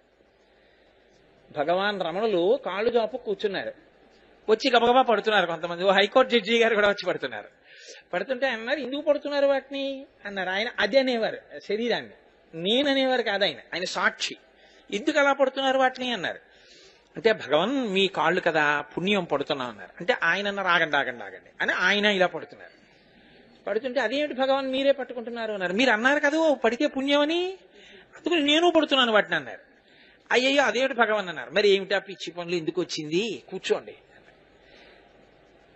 కాబట్టి సద్గురువు పాదసేవనాన్ని ఏం కోరుకోడు. నా కాళ్ళట్టు నా చేతులట్టు అని ఆయన ఏం అడగడు. ఆయన ఎందుకయ్యా అవన్నీ అంటాడు. సద్గురో పాదసేవనం ఏకాదశి వ్రతం చాపి. ఏకాదశి వ్రతం అంత తేలికేం కాదు. ఎందుకో తెలుసా? నువ్వు సాధనలో చాలా పైకెక్కాక చేసేది ఏకాదశి వ్రతం. అసలు సాధనలో పైకెక్కకుండా ఏకాదశి వ్రతం ఏంటి? ఏకాదశి వ్రతం చాపీత్రయం అత్యంత దుర్లభం. ఈ 3 దుర్లభము. ఎందుకనంటే ఇది తెలిసి చెయ్యాలి. కనుక 3 మూర్తులకును వెనక్కి రండి. 3 మూర్తులకును 3 లోకములకు 3 కాలములకు మూలమగుచు భేదమగుచు తుదిక భేదమయ్యొప్పారు బ్రహ్మమనగ నీవె పాలనయన. కాబట్టి ఈశ్వర 3గా కనపడేవి చివరికి ఒకటే నిరూపించేవాడివి నువ్వు, అజ్ఞానం ఇచ్చేవాడివి నువ్వు. మేమేం చేశాం? బాహుశక్తిన్ సురాసురుల్జని అప్పాలవెల్లి మధింప ఏరి కలంఘ్యమై హాలాహలంబు జనించే చిచ్చులాగమున్కొని ప్రాణి సందోహమున్ బ్రతికించవేద ఎదొంగిలింపగనీశ్వర. వాళ్ళన్నారు మేము దేవతలం, ఆకలి దప్పిక లేవు, కాబట్టి వాళ్ళకి కష్టం తెలియదు, ఎప్పుడు సుఖం సుఖం సుఖం. అందుకే దేవతలు స్వర్గలోకంలో సుఖాలు అనుభవిస్తారంటారు. కారణం ఏంటో తెలుసా అండి? కష్టపడ్డానికి ఆకలి దప్పిక నిద్ర వాళ్ళకి లేవు. మనకు ఆ 3 ఉన్నాయి కాబట్టే కొంతసేపు సుఖం అనిపించినా నిద్రపోవడం సుఖం, అప్పుడే అన్నం తిన్నా మళ్ళీ 2వ పూట తినడం సుఖం. మనకి ఈ 3 ఉన్నాయి. ఈ 3 ఉన్నాయి కాబట్టి వాటి కష్టాన్ని తెలుసుకుని ఏకాదశి వ్రతం చేసి మనసు నిగ్రహించిన వాడు ఈ సుఖములను కోరుకోకుండా ఈశ్వరుడు ఎంతే కలిసిపోతాడు. అందుకే దేవతల కన్నా గొప్పవాళ్ళు మనుష్యులే. కాబట్టి అటువంటిది స్త్రీ 2 మాటలు మృత్యువుని తనంత తాను ఆహ్వానిస్తుంది. అటువంటిది లోకంలో ఉన్నటువంటి ఒక సామాన్యమైన స్త్రీ అయితే ఈ గొప్ప లక్షణం భూమండలం మొత్తం మీద ఏ దేశంలో ఉన్న వాళ్ళకి, ఏ సంస్కృతిలో ఉన్న వాళ్ళకి చెల్లదు. అది ఒక్క నా దేశంలో ఉన్న ఆడబడుచులకే చెల్లి. అటువంటి దేశంలో పుట్టిన నేను అదృష్టవంతుడు. కాబట్టి ఆ స్థితి ఒక సువాసినికి ఉంటే సువాసినిత్వానికే మారు పేరై సువాసిన్యర్చన ప్రీత. లోకంలో సువాసిని అవ్వాలి అంటే ఆ అమ్మ అనుగ్రహం ఉండాలి. పార్వతీదేవి అనుగ్రహం లేకుండా సువాసిని కాలేరు. కన్యాత్వంలోంచి సువాసినిత్వంలోకి వెళ్ళాలి అంటే అమ్మవారి అనుగ్రహం ఉండాలి. ఆ సువాసినిత్వం నిలబడాలి అంటే ఆ గౌరీదేవి అనుగ్రహం ఉండాలి. అందుకే కదా చెప్తాడు, మాంగళ్యం తంతునానేనా మమ జీవన హేతున కంఠే బధ్నామి శుభగే త్వం జీవ శరదాం శతం. అందుకే మంగళసూత్రం కట్టేటప్పుడు మాత్రం కేవలం ఒక అంగంగా వివాహంలో ఆ తాడు తీసుకెళ్లి కట్టేయడం ఉండదు. దాన్ని తీసుకెళ్లి జాగ్రత్తగా కొబ్బరి బొండం మీద పెట్టి సర్వమంగళాదేవి అయినటువంటి ఆ పార్వతీదేవి యొక్క నామములతో పూజ చేసి అప్పుడు తీసుకెళ్లి ప్రతి సువాసిని తన మెడలో ఉన్న మంగళసూత్రంలో సర్వమంగళాదేవతని ప్రతిరోజు చూసుకుని కళ్ళకద్దుకుని నిద్ర లేవగానే అమ్మా రేపు ఎల్లుండి 10 ఏళ్ల తర్వాత 20 ఏళ్ల తర్వాత నేనిలా కళ్ళకద్దుకుంటూ ఉండగా ఆయన చేతుల్లో వెళ్ళిపోవాలని కోరుకుని ఏ తల్లి ఎంత ఉపాసన చేసి అలా నిలబెట్టుకుంటుందో అందరి మెళ్లల్లో పెట్టి తీసుకొచ్చి అప్పుడు కట్టిస్తారు ఆడపిల్ల మెళ్ళలో తాళి. అటువంటి సర్వమంగళాదేవత, అటువంటి పార్వతీదేవి ఆవిడ భర్త విషం తాగేస్తానంటే, హాలాహలం తాగేస్తానంటే ఆవిడ ఊరుకుంటుందండి. ఆవిడ అడ్డుపడిపోదు. ఈయన ముందుకెడితే మాత్రం ఒక్కనాటికి వీల్లేదంట. అందుకని ఇప్పుడు చూసి తీరాలి. ఇది జగత పితరౌ వందే పార్వతీ పరమేశ్వరౌ. మీరు చూడండి, లోకంలో ఒక దిక్కుమాలిన అలవాటు ఒకటి ఉంటుంది చాలా మందికి. వాడు ఎక్కడికి వెళుతున్నాడో చెప్పడు, ఇంట్లో భార్యకి చెప్పడం. ఒకవేళ అడిగాడు, మీరు అన్నారనుకోండి, అది మీ వారికి చెప్పరా అండి ఇంట్లో అని, దానికి చెప్పడం ఏంటి అంటాడు. సాకలి పొద్దుకి డబ్బులు ఈయనే ఇవ్వాలి. ఆయన లేరయ్యా రేపురా ఆయన ఇస్తారంటున్నాడు పాపం పొద్దొకటే చూసి. ఎందుకంటే ఒక 100 రూపాయలు ఆవిడికి ఇచ్చి వెళ్ళడు. ఏమైనా ఉపద్రవం వస్తే ఖర్చు పెట్టు చాకలి పొద్ది అని నమ్మలేడు. అసలు చాలా మంది ఆవిడికి ఎందుకండి అవన్నీ, ఆడవాళ్ళని ఎక్కడ ఉంచాలో అక్కడ ఉంచాలంటారు. అసలు లోకంలో ఆడదాంతో ఎలా ప్రవర్తించాలో నేర్పుతున్నాడు శంకరుడు లోకానికి. ఆవిడేరా నీ గుండెకై కామేశ్వర ప్రాణనాడి, నీ రక్తం, నీ మాంసం, నీ స్పృహ, నీ మేధ అన్ని ఆవిడ వండి పెడితే వచ్చాయి. తల్లిలా నిన్ను రెప్పలా కాపాడుకొస్తోంది ఆవిడ. ఆవిడికి చెప్పడానికి ఏమి నీకు అంత కష్టం? అందుకని లోకానికి మర్యాద చెప్తున్నాడు ఆయన. లేకపోతే ఆయన శక్తి ఏమిటో ఆవిడికి తెలీదా, ఆవిడ శక్తి ఏమిటో ఆయనకి తెలీదా? వాళ్ళు ఒండరులకి తెలుసు ఎవరెటువంటి వారో. కళాభ్యాం చూడాలంకృత శశికళాభ్యాం నిజతపలాభ్యాం భక్తేషు ప్రకటిత బలాభ్యాం భవతుమే శివాభ్యామస్తోక త్రిభువన శివాభ్యాం హృది పునర్భవాభ్యాం ఆనంద స్ఫురదనుభాభ్యాం నతిరియం అంటారు శంకరభగవత్పాదులు శివానందలహరిలో. అటువంటి వారు ఒకరికొకరు తెలియరా ఎటువంటి వారో? కాదు, లోకమర్యాద నేర్పుతున్నాడు ఆయన. ఆయన అన్నాడు, కంటే జగముల దుఃఖము వింటే జలజనిత విషపు వేడిమి ప్రభువై యుండుట ఆత్తుల ఆపద గెంటించుట దాన ఫలము దానం కీర్తి మృగాక్షి. ఎంత గొప్ప మాట అండి! ఇంటి యజమాని ఎలా బతకాలో నేర్పుతున్నాడు ఆయన. కంటే జగముల దుఃఖము, మన కోసం మనం బతకడం కాదు తల్లిదండ్రులుగా. వీళ్ళందరూ మన బిడ్డలు పార్వతి, జగత్తులన్నీ మన బిడ్డలు. ఏడుస్తున్నారు ఇవాళ వీళ్ళందరూ. కంటే జగముల దుఃఖము వింటే జలజనిత విషపు వేడిని, నీటిలోంచి పుట్టినటువంటి విషం యొక్క వేడి ఎలా ఉందో చూసావా? అగ్నిహోత్రం ఎలా వచ్చేస్తోందో. ప్రభువై ఉండుట ఆర్తుల ఆపద గెంటించుట దాన ఫలము దానిం కీర్తి మృగాక్షి. మనం ప్రభువై ఉన్నందుకు, పార్వతీ పరమేశ్వరులు లోకమునకంతటికీ పరిపాలకులు అని స్తోత్రం చేస్తున్నందుకు మనం చేయవలసిన పని ఏమిటి? ఈ ఆపద నుంచి మన బిడ్డల్ని మనం గట్టెక్కించాలి, ఈ జగత్తుల్ని కాపాడాలి. అది చెయ్యని దానికి మనకి పదవి ఎందుకు పార్వతి? తల్లిదండ్రులమై ఉండడం ఎందుకు? కాబట్టి నేను ఇప్పుడు వీళ్ళని ఆదుకోవద్దు అంటే పుచ్చేసుకుంటాను హాలాహలం. భార్యకి నచ్చ చెప్తున్నాడు ఆయన, తెలియనిది కాదు కానీ భార్యకి చెప్తున్నాడు అని ఆయన అన్నాడు. పరహితము చేయునెవ్వడు పరమహితుండగును భూత పంచకమునకున్ పరహితమే పరమధర్మము పరహితునకు నిదురు లేదు పర్వేందుముఖి.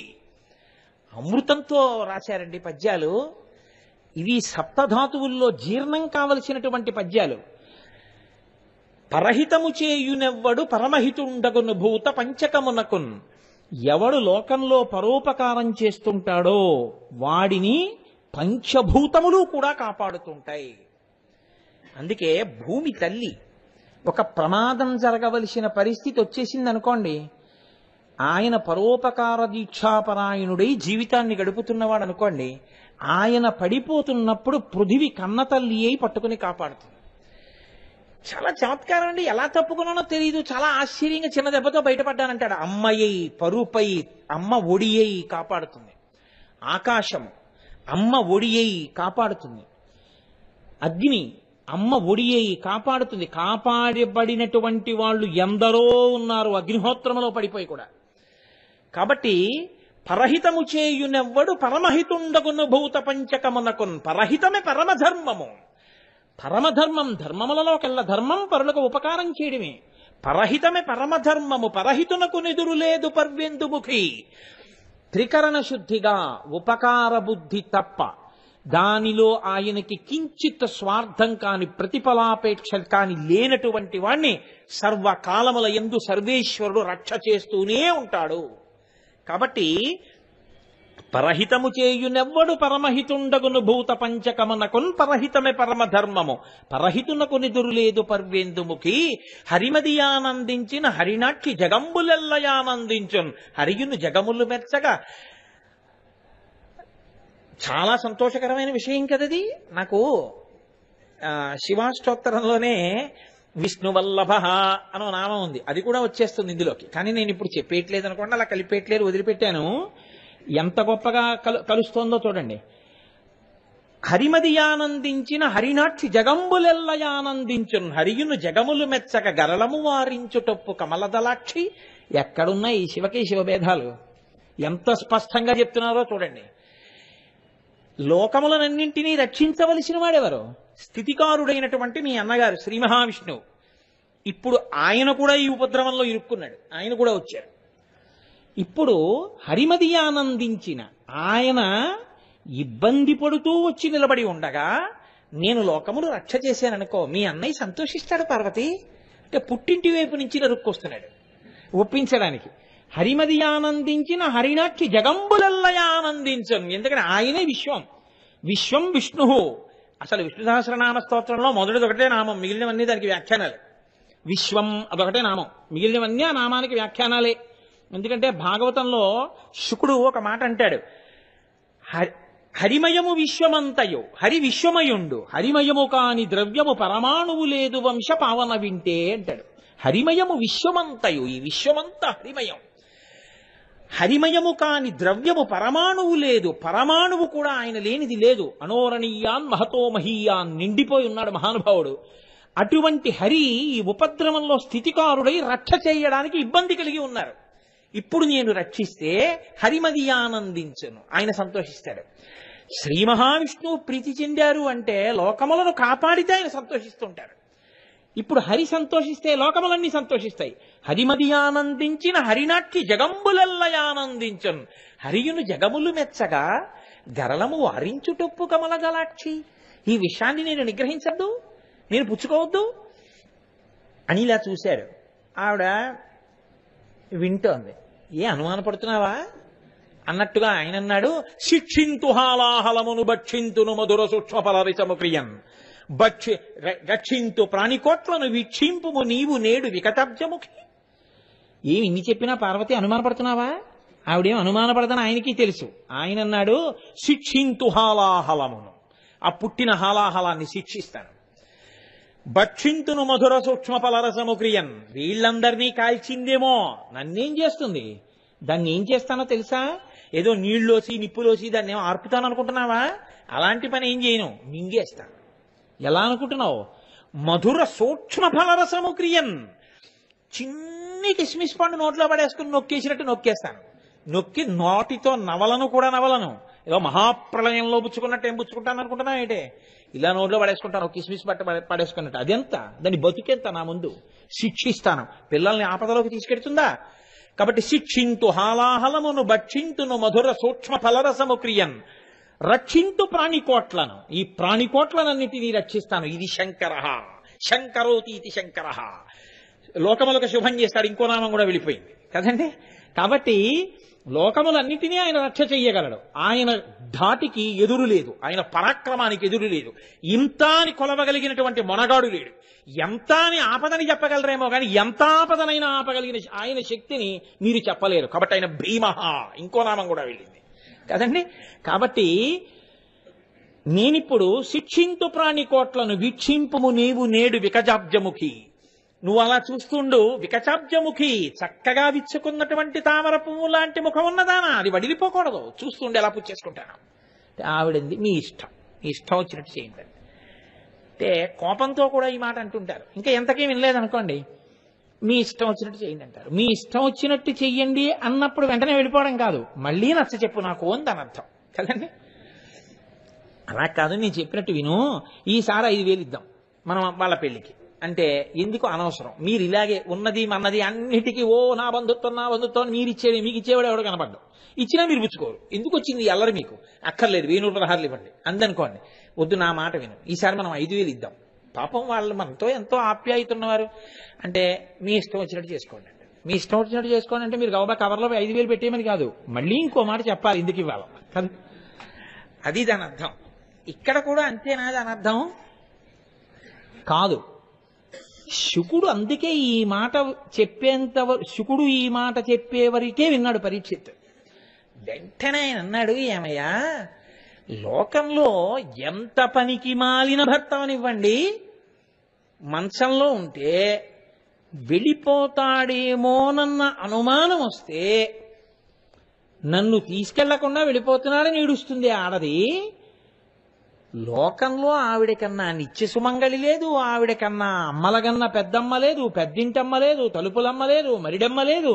అంత పెద్ద అమ్మ భర్తని విషం తినమని ఎలా అడిగిందయా, ఎలా ఒప్పుకుంది అన్నారు. అంటే శుకబ్రహ్మ అన్నారు, మృంగిడివాడు విభుండని మృంగిడిదియు గరళమనియు మేలని ప్రజకున్ రింగమనే సర్వమంగళ మంగళసూత్రమ్మునెంత మది నమ్మినదో. ఏమి పద్యం అండి.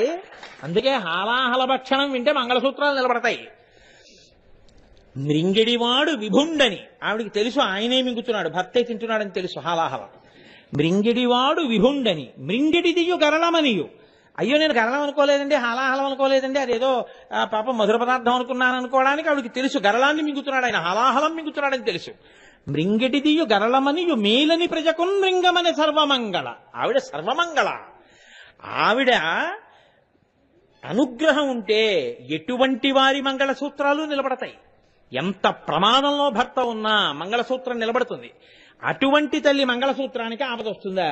ఆవిడికి ఆపదేమిటయా, ఆవిడ భర్తకు ఆపదేమిటి?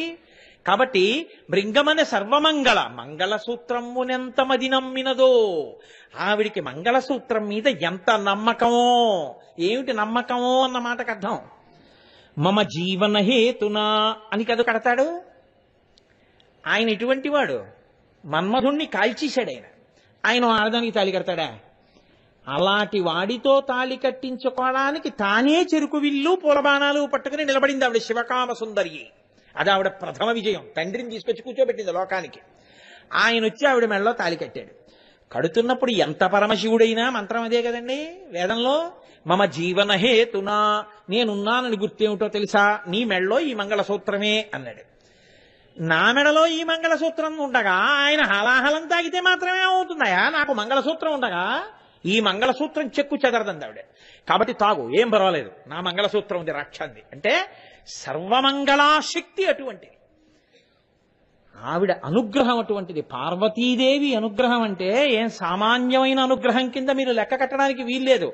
ఆ తల్లి అంత గొప్పగా పసుపు కుంకాలు ఇవ్వగలదు. అందుకే ఆవిడ సువాసిని నుండి కోరుకునేదంటూ ఏదైనా ఉంటే ప్రతిరోజు పార్వతీదేవి యొక్క మూర్తి దగ్గర ప్రతి సువాసిని కించిత్తైనా కుంకం వేసి నమస్కారం చేయాలి, ఆవిడిచ్చిన సుమంగళిత్వం కాబట్టి.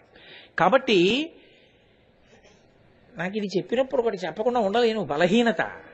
ఇంత కష్టపడి ఆయన మింగితే ఈ పద్యాన్నే పట్టుకున్నారండి శంకరాచార్యులు వారు.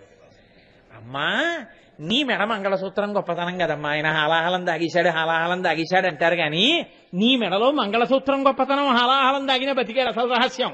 అందుకని ఆయన అన్నారు, సుధామప్యాస్వాద్య ప్రతిభయజరా మృత్యుహరిణీం విపద్యంతే విశ్వే విదిశతమకముఖాద్యాది విశద కరాళం యక్షేళం కబలతవత కాలకలన నశంభోస్తన్మూలం తవ జనని తాటంక మహిమ. అమ్మా, నీ చెవులకు పెట్టుకున్న తాటంకములు అన్నారు, అవి కూడా సౌభాగ్య సూచనలు. ఆ తాటంకములు సాక్షాత్తుగా సూర్యచంద్రులమ్మా. కాలంలో ఎలా పడిపోతాడు? కాలమే నీ చెవికి ఆభరణమై ఉంటే. కాబట్టి శివుడు హాలాహలం దాగినా ఏం అవలేదమ్మా అని తిప్పి పొడిచారు సౌందర్యలహరిలో. కాబట్టి ఇప్పుడు ఆ తల్లి నా మెడలో మంగళసూత్రం ఉండగా ఏమవుతుంది? తాగేయండి అది. ఇప్పుడు ఆయన ఏం చేశాడు? ఇప్పటి వరకు హాలాహలం అందరినీ తరువుకొచ్చింది. ఇప్పుడు పరమశివుడు బయటికి వచ్చాడు. ఆయన బయటికి రావడం అంటే మాటలండి. ఆయన కన్నా ముందెళ్లే వాళ్ళు ఎవరు ఉండరు. ఎందుకని ఆయన కన్నా ముందెడితే హాలాహలం వస్తుంది. అందరూ ఆయన వెనక. ఇప్పుడు వాళ్ళ ధైర్యం ఏమిటో తెలుసా అండి? సర్వేశ్వరుడు ఉన్నాడు, పరమశివుడు ఉన్నాడు. ఇప్పుడు అది మనం ఏం చేస్తుంది? ఇప్పటి వరకు అది మన వెంట పడింది, ఇప్పుడు దాని వెంట ఈయన పడతాడు. చూడాలి. దొంగ చేతిలో కత్తి ఉంటే మీరు పరిగెడతారు. దొంగ ఏదో తన్ను కింద పడ్డాడు, కత్తి దూరంగా పడింది, కత్తి మీ చేతిలో ఉంది, ఇప్పుడు దొంగ పరిగెడతాడు కదండి. ఆయుధం మారితే మారిపోతారు అంతే. ఇప్పుడు వీళ్ళు శివుణ్ణి పట్టుకున్నారు, ఆపద పరిగెడుతాడు. ఇది శివతత్వం అంటే. మీరు బాగా గుర్తుపట్టుకుంటున్నారో లేదు, ఇది నీలలోహిత తత్వం అంటే. ఎవరిని పట్టుకుంటే మీ ఆపద పరిగెత్తడం మొదలెడుతుందో వాడు నీలలోహితుడు. ఇప్పుడేమైంది? ఆయన వెనక వీళ్ళున్నారు. తన చుట్టూంచుర సంఘముల్ జయ జయధ్వానంబులన్ బొబ్బిడన్ ఘనగంభీర రవంబుతో శివుడు లోకద్రోహి హుంపోకు రమ్మని కింగేల తమల్చి కూర్చి కడిగా నంకించి జంబూ ఫలంబున సర్వంకషమున్ మహావిషమునాహారించి హేలాగతిన్. ఇప్పుడు ఆయన గంభీరమైనటువంటి కంఠంతో పక్కన గంటలు మోగుతుండగా పెద్ద పెద్ద అడుగులు వేస్తూ హాలాహలం వైపుకి వెళ్ళాడు. ఆ హాలాహలం వెనక్కి తిరిగి పారిపోబోతోంది. ఆయన అన్నాడు, తన చుట్టూంచుర సంఘముల్ జయ జయధ్వానంబులన్ బొబ్బిడన్.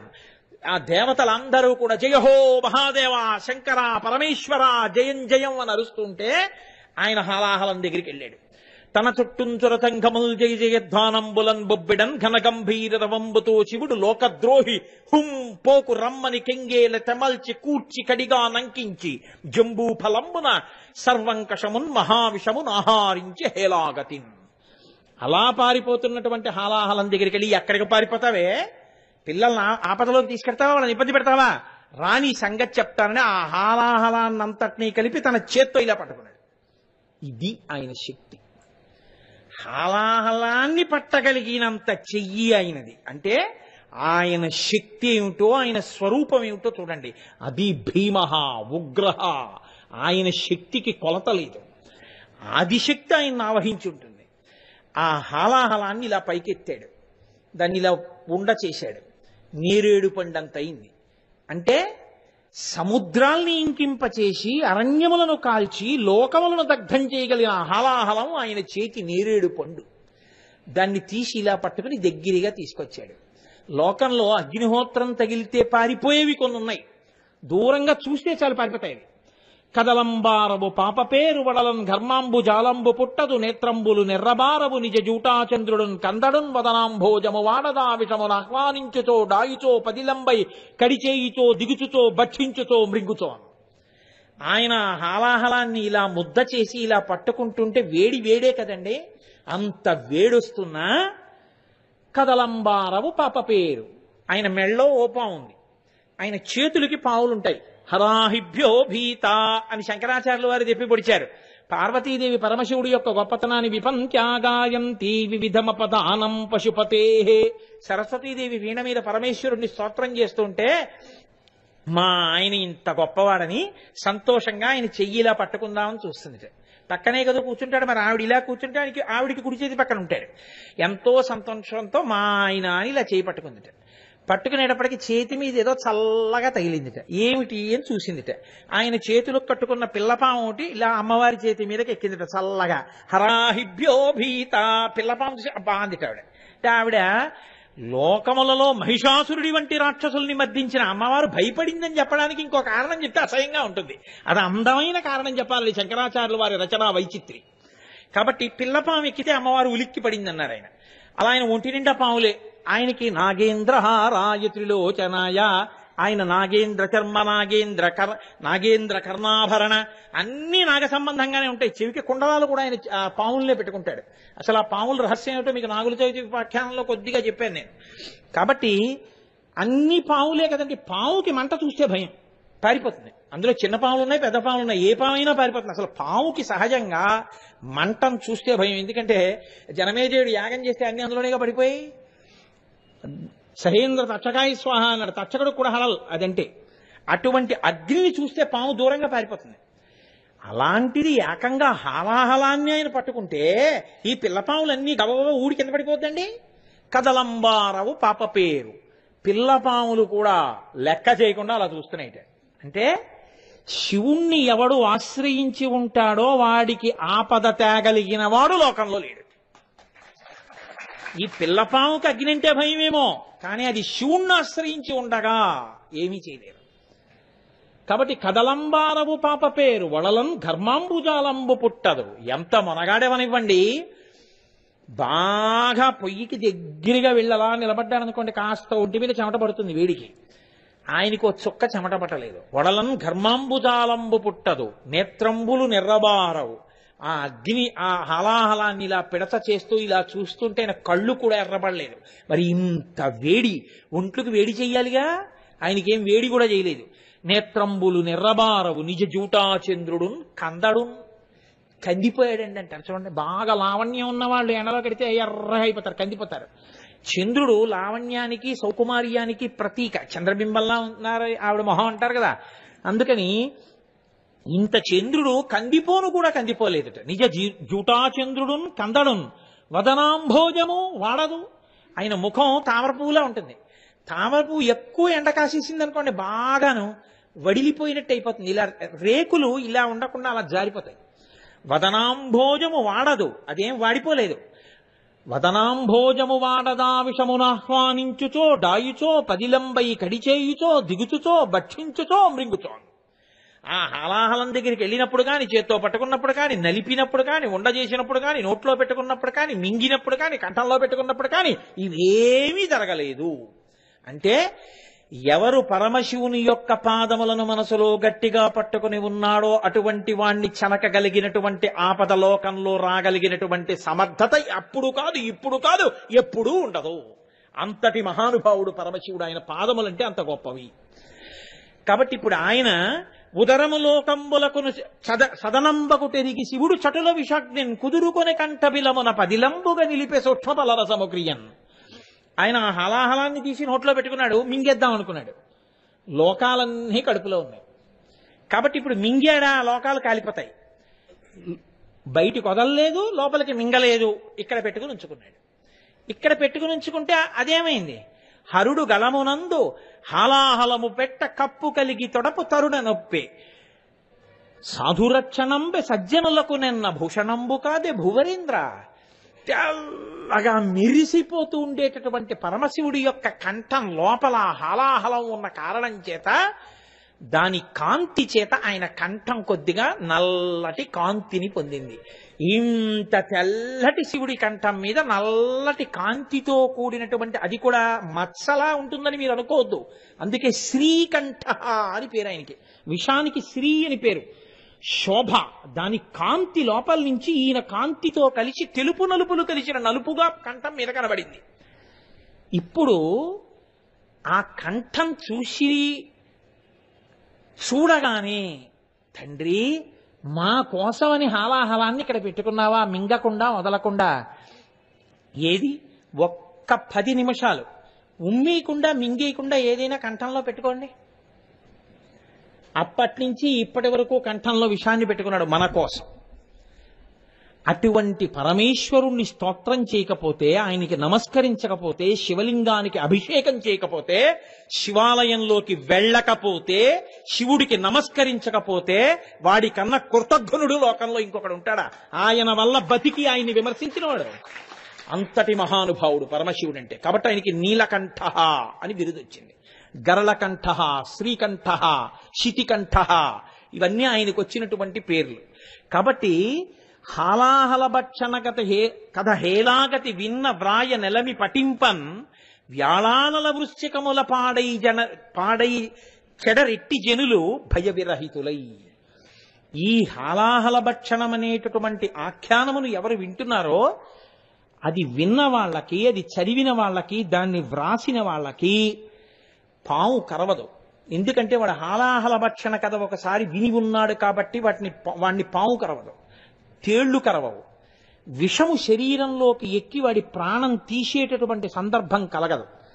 అయితే ఇది బాహ్యంలో అలాగని పుట్టలోకి వెళ్ళి చేయబెట్టమని నా ఉద్దేశ్యం కాదు, ప్రమాదము జరగదు అని. కానీ అసలు పాములు కరవకపోవడం, తేళ్లు కరవకపోవడం అంటే ఏమిటో తెలుసా అండి? దాని రహస్యం తెల్లని శివుడి కంఠానికిట నల్లటి చిన్న మచ్చ వస్తే లోకంలో ఎంతటి కఠిన హృదయుడైనా కొంచెం బాధపడతాడు. అయ్యో అంత తెల్లటి స్వామి మన కోసం హలాహలం మింగి ఇక్కడ నల్లటి మచ్చ, శ్రీకంఠుడా, గరళకంఠుడా, శితికంఠుడా, అయ్యయ్యో తండ్రి, లేకపోతే స్ఫటికమణి నిభం అది కూడా తెల్లగా ఉండాలి కదా అని మనకు అనిపిస్తుంది. కానీ సంతోషించిన వారు ఒక్కరున్నారట. ఎవరో తెలుసా అండి? పార్వతీదేవి సంతోషించింది. ఎందుకని? లోకానికి ఉపకారం చెయ్యడమే తనకి ఆభరణం అనుకున్నాడు తప్ప తాను ఆభరణం పెట్టుకోవడం తెలియనివాడు పరమశివుడు. ఒకరికి ఇవ్వడమే ఆయనకు ఆభరణం తప్ప తను పెట్టుకోవడం రానివాడు. నేను పెట్టుకుంటే ఉంది, ఒకళ్ళకి ఇస్తే ఉంది ఆనందం అంటుంటాడు ఆయన. అందుకే అన్ని ఇతరులకు ఇస్తూ ఉంటాడు, పూర్ణుడు. అటువంటి పరమశివుడు ఇంత తెల్లగా ఉంటారు కదా లోకంలో. చూడండి, ఆయన కుర్తాలాల్చి వేసుకుంటే చూడాలని ఉందంటుంది ఆవిడ. నాకు కుర్తాలాల్చి ఏమిటి అంటాడు ఆయన. ఆఖరికి ఆవిడ ఏ పుట్టినరోజుకో ఎక్కడి నుంచో మొత్తానికి కొని తీసుకొచ్చేస్తుంది. కుర్తాలాల్చి వేసుకోండి, కుర్తాలాల్చి వేసుకోండి తినేస్తుంది.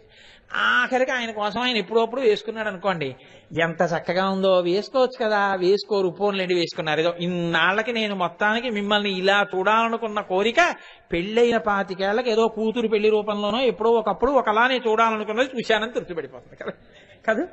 అది భార్యకుండే కోరిక, సహజమైన కోరిక. అలా పార్వతీదేవి ఏం మురిసిపోయిందో తెలుసా అండి? ఇంత తెల్లగా ఉంటారే, ఈయన ఒక గొప్ప మణి మెడలో వేసుకుంటే, ఒక నీలమణి వేసుకుంటే, తెల్లటి ఒంటి మీద ఆ నీలమణి ప్రకాశిస్తే ఎంత అందంగా ఉంటారో చూడాలనుకునేది. అవన్నీ ఎందుకు పార్వతి అంటాడు ఆయన, వేసుకోడు.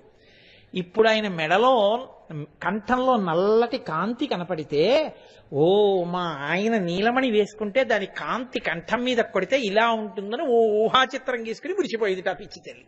అది వాళ్ళిద్దరు. జగత పితరౌ వందే పార్వతీ పరమేశ్వరౌ. బిడ్డల్ని రక్షించుకోవడమే తమ ప్రయోజనం అనుకునేటటువంటి వాడు. ఇప్పుడు ఈ నీలలోహిత రుద్రుడున్నాడే, ఈ మహానుభావుడున్నాడే, ఈయన లోకమునంతటినీ కాపాడినవాడు. ఈ లోకమునంతటినీ కాపాడి, దేవతలను కాపాడి, రాక్షసులను కాపాడి, హాలాహల భక్షణము చేసినటువంటి శివస్వరూపం అత్యంత సౌలభ్యముతో కూడినటువంటి శివస్వరూపం. ఇది ప్రతిరోజు సూర్యోదయానికి సూర్యాస్తమయానికి ఆకాశంలో కనపడతాడు ఆయన. బ్రాహ్మీ ముహూర్తం దాటి అరుణోదయ వేళ అంటారంటే సూర్యోదయం అవడానికి పూర్వం కొద్దిగా ఎర్రటి కాంతులు ఆకాశం మీద చిమ్ముకున్నప్పుడు ఆయన వస్తారు ఆకాశం మీదకి. ఎందుకు వస్తారో తెలుసా అండి? మంగళప్రద దర్శనాన్ని ఇవ్వడానికి. ఇదే వేదం అంది, అసౌ యో వసర్పతి నీలగ్రీవో విలోహిత ఉతైనం గోపా అదృశన్ను దృశన్ను దహార్య.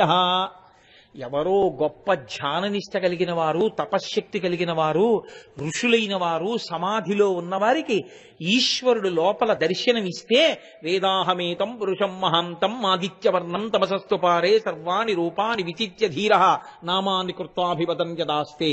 అటువంటి వారికి సమాధిలో ఈశ్వరుడు చెప్పి దర్శనమిస్తే అనుభవించగలిగినటువంటి పరమేశ్వరుని యొక్క దర్శన భాగ్యం ఎంత సులభం చేశాడో తెలుసా అండి ఆయన నీలలోహిత రుద్రుడు. ఏమీ చేతకానటువంటి, కేవలం ఇంట్లో పనులు చేసేటటువంటి, ఏ శాస్త్రము చదువుకోనటువంటి, కనీసంలో కనీసం అక్షరజ్ఞానం కూడా లేనటువంటి గృహిణులైనటువంటి కాంతలు కడవలు పట్టుకుని వెళ్లి నీళ్లు తెచ్చుకునే వాళ్ళకి కూడా నేను కనపడతాను. కాదు కాదు, మేకలు గొర్రెలు కాసుకునే వాళ్ళకి కూడా నేను కనపడతాను అని ప్రతిజ్ఞ చేశాట. ఎందుకో తెలుసా అండి? అదే ఆదిత్య దర్శనము అని పిలుస్తారు. ఉదయం వేళ ఆకాశం నల్లగా ఉంటుంది. కొద్దిగా ఎర్రటి కాంతులు చిమ్ముతున్నప్పుడు మీరు ఆకాశం వంక పరీక్షగా నమస్కారం చేస్తూ అందున రుద్రపారాయణ చేస్తూ చూడగలిగితే ఆ ఎర్రటి కాంతుల మధ్యలో నల్లటి ఆకాశం కనపడుతుంది. ఒక స్థితిలో ఆ ఎర్రతనం దట్టంగా వస్తుంది, కొద్దిసేపే ఉంటుంది ఆ దట్టమైన ఎరుపు ఉండి వెంటనే మళ్ళీ తగ్గిపోయి సూర్యబింబం పైకి వచ్చేస్తుంది. ఆ దట్టమైన ఎర్రకాంతిలో కొద్ది కొద్దిగా నల్లటి ఆకాశం కనపడుతుందే, అదే నీలలోహిత రుద్రుడు. అప్పుడు ఆయనే ఆకాశం మీదకి వస్తాడు అని. అది మీకు దేనికి ప్రారంభకాలం? మీ పనులన్నీ చేసుకోవడానికి ప్రారంభకాలం అదే. అక్కడి నుంచే మీరు ఇంకా పనులు చేసుకోవడం మొదలెడతారు. మీరు చేసే పనులన్నీ ఏది కోరి చేస్తారు? నేను నాశనం అయిపోవాలి సర్వేశ్వర అనేవాడైనా ఏ పనైనా చేస్తాడా? ఎవడు చేసినా ధర్మార్థ కామమోక్ష చతుర్విధ పురుషార్థ ఫలసిద్ధ్యర్థం కదా. పరమమంగళప్రదమైనటువంటి నీలలోహిత దర్శనం ఆకాశంలో చేసి ఆ రోజు పనులు ప్రారంభం చేస్తే అన్ని పనులు మంగళప్రదంగా పూర్తవుతాయి. ఒకవేళ ఆపద రావలసి ఉన్నా బాగా తగ్గించి ఈశ్వరుడు కాపాడతాడు. మళ్ళీ ఎప్పుడు కనపడతాడో తెలుసా అండి? మళ్ళీ సూర్యాస్తమయ సమయంలో కనపడతాడు. కనపడిట లోకానికి ఇది ప్రారంభ వేళ, మీ కార్యాలు ప్రారంభించండి, నేనున్నాను. మీరు చూడండి, మీరు ఒక పెద్ద పని మొదలెట్టారనుకోండి, మొదలు పెడితే మీ అంతా మీరు మొదలెట్టారనుకోండి, ఒక బిగుడు, ఒక భయం ఉంటుంది. అమ్మో ఇది ఏమైనా తప్పు అవుతుందేమో, ఇది ఏమైనా పొరపాటు అవుతుందేమో, ఇంత చేసిన తర్వాత ఏమైనా అవుతుందేమో అని. అన్నీ తెలుసున్న ఒక పెద్ద ఆయన మీకేమీ పర్వాలేదు, నేనున్నాను, మీరు ప్రారంభం చేయండి, నేను చూస్తూ ఉంటాను అన్నాడు అనుకోండి, ఇంకా మీకు ధైర్యం ఉంటుంది. ఆయన ఉన్నారు, పర్వాలేదు, ఆయన చూసుకుంటూ ఉంటారు. పెద్ద ఆయన మహానుభావుడు, ఆయన చక్కటి దృష్టి మన మీద పడింది కాబట్టి ఆయన కాపాడుతూ ఉంటారు. ఈ నమ్మకం మీకు కలుగుతుంది. నీలలోహిత దర్శనం ఆకాశంలో చేసిన తరువాత ప్రారంభం చేసేటటువంటి పనులన్నీ వెనక పెద్ద ఆయన ఉన్నాడన్న నమ్మకంతో ప్రారంభం చేసినవి కాబట్టి చక్కగా జరగడం మొదలవుతాయి. బుద్ధి ప్రచోదనం కలుగుతుంది, సరిగ్గా పనిచేస్తారు. మళ్ళీ మీరు శ్రీరామాయణంలో దానికి సంబంధించిన వర్ణనలు చాలా ఎక్కువగా ఉంటాయి. ఎవరు చెప్పారని వెళ్ళిపోతాయి పక్షులన్నీ గోళ్లకి. మీరు చూడండి, మళ్ళీ సాయంకాలం అరుణకాంతులు వస్తాయి. ఇక్కడ కాదు, మీరు ఏదైనా ఆ పరవస్తు చెన్నై సూరి వర్ణిస్తారే, గోదావరి నదీ తీరంబన ఒక పెద్ద వటవృక్షంబు గలదు, దానిని ఆశ్రయించి అనేక మృగ కాక జంబుకంబులు ఉండు అని సాయంకాలం అయ్యేటప్పటికి చెట్టుని చేరుకునేటటువంటి పక్షుల యొక్క అరుపులు మీరు వినాలి. సూర్యోదయంలో అవి నిద్రలేచినటువంటి హడావిడి వినాలి. నేను ఒకప్పుడు ఒక ఊళ్ళో ఒక ఇంట్లో ఉన్నప్పుడు ఆ ఎదురుగుండా ఇంట్లో పెద్ద చెట్టు ఉండేది, ఏదో శమీ వృక్షం అంత చెట్టు. ఆ చెట్టును ఆశ్రయించి ఎన్నో పక్షులు ఉండేవి.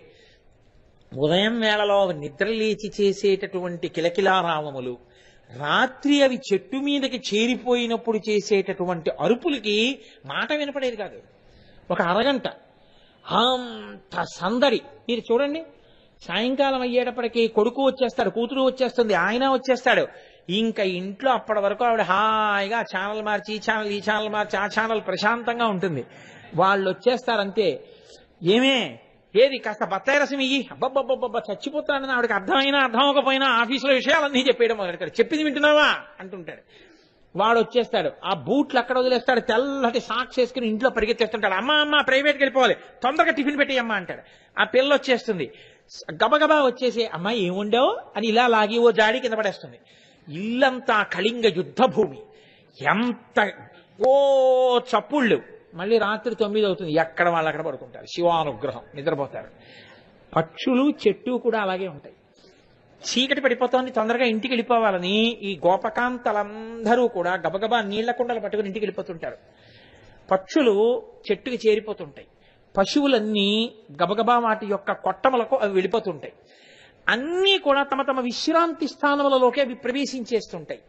ఇలా తమ తమ విశ్రాంతి స్థానముల వైపుకి వెళ్ళిపోయేటట్టుగా బుద్ధి ప్రచోదనం చేసిన వాడున్నాడే, ఆయనే అందరూ ఇంకా మీ పనులు కట్టేసి పొద్దున్న నుంచి చేశారు కదా వెళ్ళి పడుకోండి. ఇది ఎలా ఉంటుందో తెలుసా అండి? 5 అవుతుంది, పిల్లలు ఇంకా ఏదోను మాస్టర్ చెప్తున్న పాఠాన్ని సంతోషంగా అలా వింటుంటాడు. ఏదో మాస్టారు అద్భుతంగా ప్రతాపరుద్ర గజపతి చేసినటువంటి దండయాత్రల్ని సోషల్ పాఠం చెప్తున్నాడు అనుకోండి. అలా నోళ్ళు అప్పగించి పిల్లలందరూ ఆ పాఠం వింటుంటారు. జటిలమైన లెక్క కొంతమంది పిల్లలు క్లాసులో వింటుంటారు. ఇంతలోకే టంగ్ టంగ్ టంగ్ టంగ్ టంగ్ టంగ్ టంగ్ గంట కొట్టేస్తారు, అయిపోయింది స్కూలు.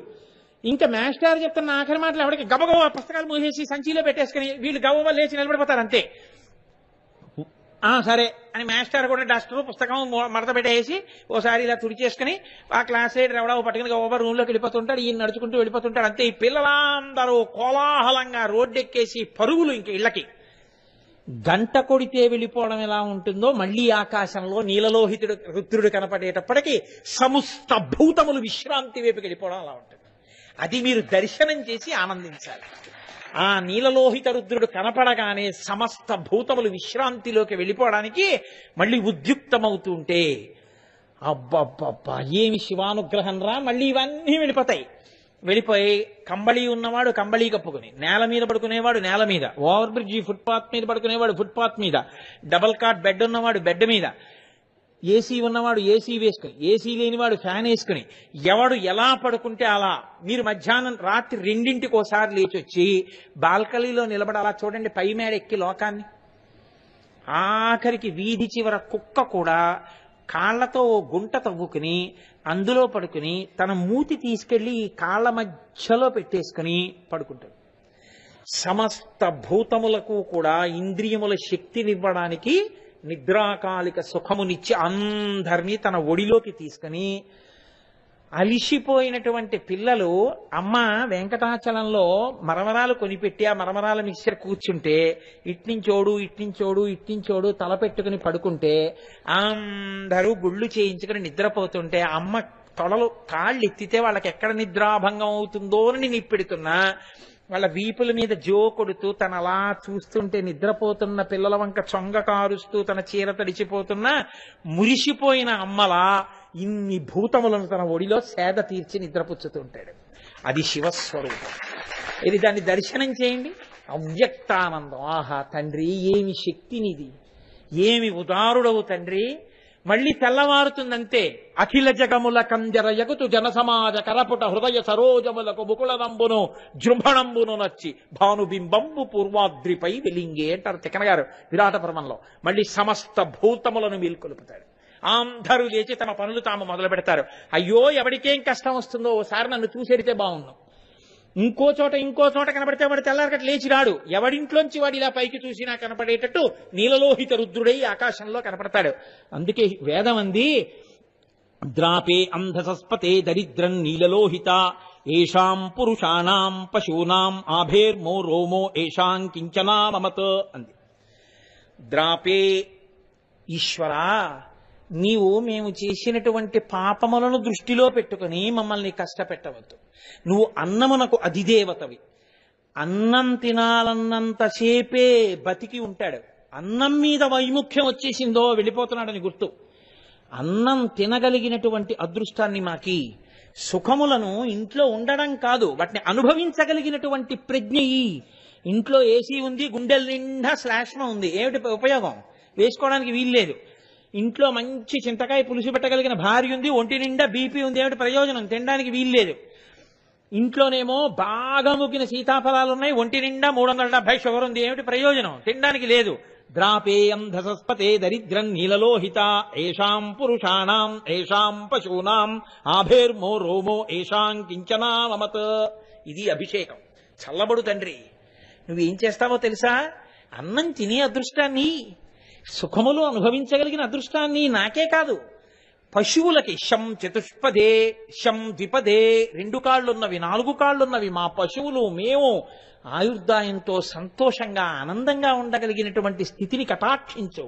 మా పాపములు చేసి ఉన్నాయే అవి చూసి మా మీద కోపం పెంచుకుని ఇలా వేలు చూపించి మమ్మల్ని మా మీద పగపట్టి మమ్మల్ని నరకంలోకి తొయ్యకు తండ్రి. మమ్మల్ని కాపాడు, మా బుద్ధిని మంచి వైపు ప్రచోదనం చేయి, మాతో మంచి పనులు చేయించు, మమ్మల్ని మా పశువుల్ని కాపాడు. ఓ నీలలోహిత రుద్రుడా, నువ్వు ఇది చెయ్యగలవు. నీలలోహిత రుద్రుడు చేసేటటువంటి మహోపకారం అది. మీరు రోజు అందుకే రుద్రాభిషేకం చేయకపోయినా రుద్రాన్ని పారాయణ చేసి నీళ్లు విడిచిపెట్టి ఆ నీళ్లు తీర్థంగా పుచ్చుకుంటే చాలంత శక్తివంతం అంటారు. అయితే స్వరం తెలిసి ఉండాలి సుమండి, ఎవరు పడితే వాళ్ళు చేయడానికి వీల్లేదు అలాగా. కాబట్టి అది చేసి తీర్థం పుచ్చుకున్న అంత శక్తి. అది చేత కాకపోతే ఏ నీలలోహిత రుద్రుణ్ణి చూడడానికి ఏం కష్టం లేదుగా. బయటికి వెళ్ళి చూడగలరుగా తెల్లవారకట లేచి? నేను తెల్లవారకట కూడా లేవలేనంటే కృతఘ్నఘ్నాయ దేవాయ జ్యోతిషాం పతయే నమః. తానొచ్చినా తాను రానివాడు కృతజ్ఞుడు. ఈశ్వరుడే వచ్చినా రాకపోతే నీ కర్మ, నిన్నెవడూ రక్షించలేడు. కాబట్టి పశువుల్ని, మన్ని, మన బుద్ధుల్ని నరకం రాకుండా పుణ్యలోకములకు తీసుకెళ్లగలిగినటువంటి శక్తిని ఇన్నిటిని కలిగిన వాడై, ఉదారుడై, ఉభయ సంధ్యలయందు దర్శనమిచ్చి సమస్త భూతములను కాపాడగలిగినటువంటి వాడై, ఏమీ చదువుకోని వాళ్ళ దగ్గర నుంచి చదువుకున్న వాళ్ళ వరకు అందరికీ దర్శనమిచ్చేటటువంటి సులభుడైన పరమశివుని యొక్క రూపమేదుందో దానికే నీలలోహిత రుద్రుడు అని పేరు. ఆయన చేసే పని ఏమిటో తెలుసా అండి? ఇప్పుడు నిత్య జీవితంలో పొందవలసిన దానికి రండి. శంకర భగవత్పాదులు షట్పదీ చేస్తూ అక్కడ చెప్తారు ఆ రహస్యాన్ని. దామోదర గుణమందిర సుందర వదన రవింద గోవింద జలమధ భవజలధి మదన మందర పరమందర మపనయతం మే అని అడుగుతారు. ఏమి షట్పది! అద్భుతమైనటువంటి ఆ శబ్దాలు నడుస్తాయి అందులో. దామోదర గుణమందిర సుందర వదన రవింద గోవింద భవజలధి మదన మందర పరమందర మపనయతం మే. రకారం ఎలా దొల్లుతుందో చూడండి. శంకర భగవత్పాదుల స్తోత్రాలంటే అలా ఉంటాయి. సంసారం అనేటటువంటిది పాలసముద్రం. ఇందులో మోక్షమును అపేక్షించినటువంటి వాడు భక్తి అనబడేటటువంటి తాటిని కట్టి పరమేశ్వరుడు అనబడేటటువంటి మందర పర్వతాన్ని దింపాలి. ఇప్పుడు ఈ భక్తి అన్న తాడు వదిలేశారో మీకు పరమేశ్వరుడన్న కవం ఉన్నా ఒకటే, లేకపోయినా ఒకటే. ఈ భక్తి అన్న తాటితో పాలసముద్రం అనేటటువంటి సంసారాన్ని చిలుకుతూ ఉండాలి. సంసారమును విడిచిపెడితే మోక్షం వస్తుంది అనుకోకండి. సంసారము మిమ్మల్ని వదిలిపెట్టదు. ఎక్కడికైనా సంసారం ఇక్కడ ఉంటుంది, సంసారం బయటేం ఉండదు. సంసారమునందుండి దాన్ని భక్తితో చిలకడం మొదలు పెట్టారనుకోండి, మీకు ఒక విషయం అలవాటైపోతుంది. ఏమిటో తెలుసా అండి?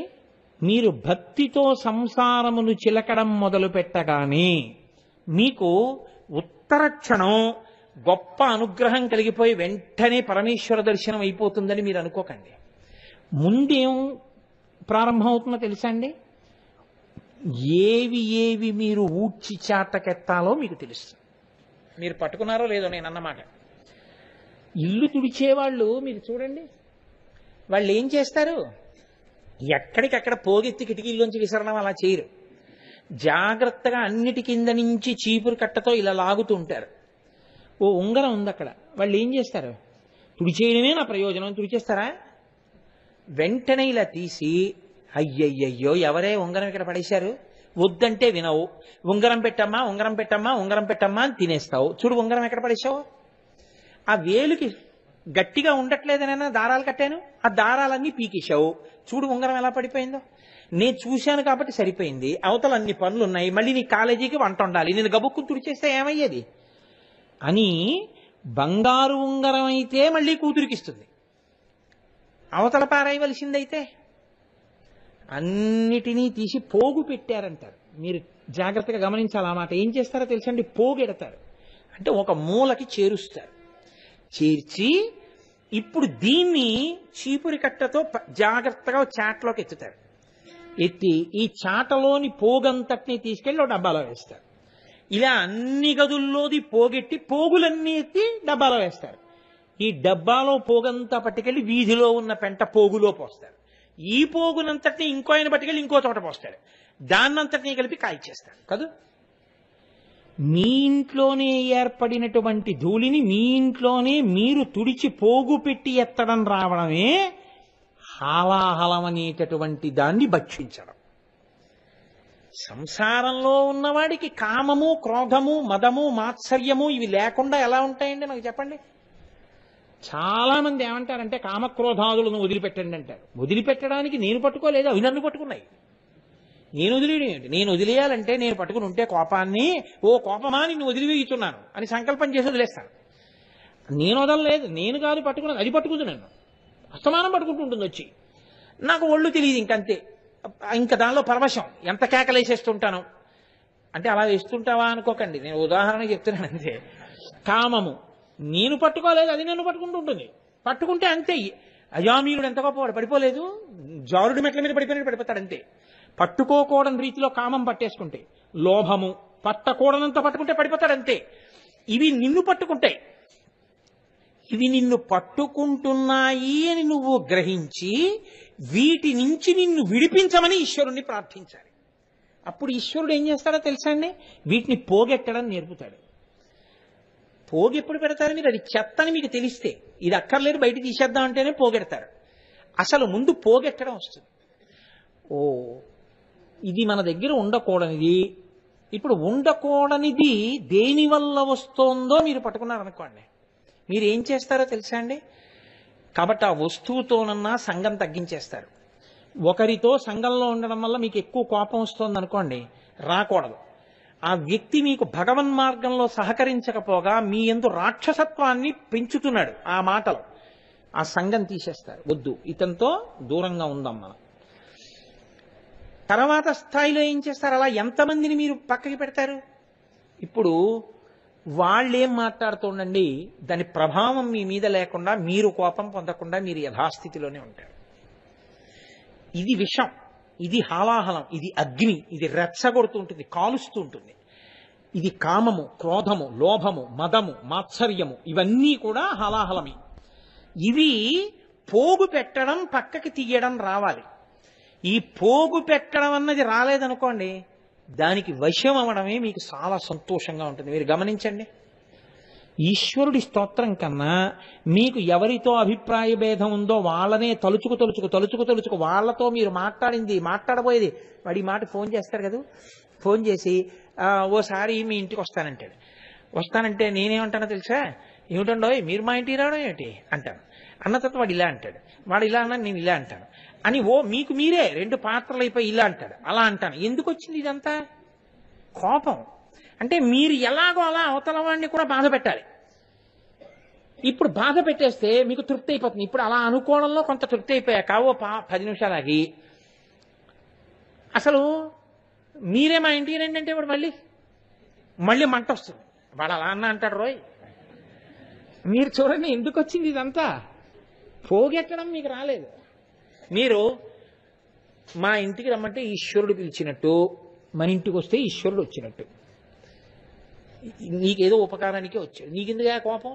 నువ్వా పాడేది ఆయన మారాలని ఈశ్వరుణ్ణి ప్రార్థన చేద్దాం. అలా విని చక్కగా సాక్షి మాత్రంగా పంపించేద్దాం అంతే. ఈశ్వరుడు ఆయనను అనుగ్రహించుగాక, నాకు కోపము రాకుండా నన్ను ఈశ్వరుడు అనుగ్రహించుగాక. ఇప్పుడు ఏమైంది? మీరు ఎందుకంటే అక్కడ కూర్చోండి, మీరు కూర్చోండి విని. కాబట్టి ఈశ్వరుడు నన్ను అనుగ్రహించుగాక, ఈ భావన మీ యందు బాగా నిలబడి ఉండడం, కామక్రోధములను పోగు పెట్టడం, లోభమును పోగు పెట్టడం. మీరు చూడండి, ఇది ఎక్కడుంటుందో తెలుసా అండి? మీలోనే ఉంటుంది. శివాలయ పునర్నిర్మాణానికి రేపు హుండీలో వెయ్యండి అని నేను అన్నాను అనుకోండి,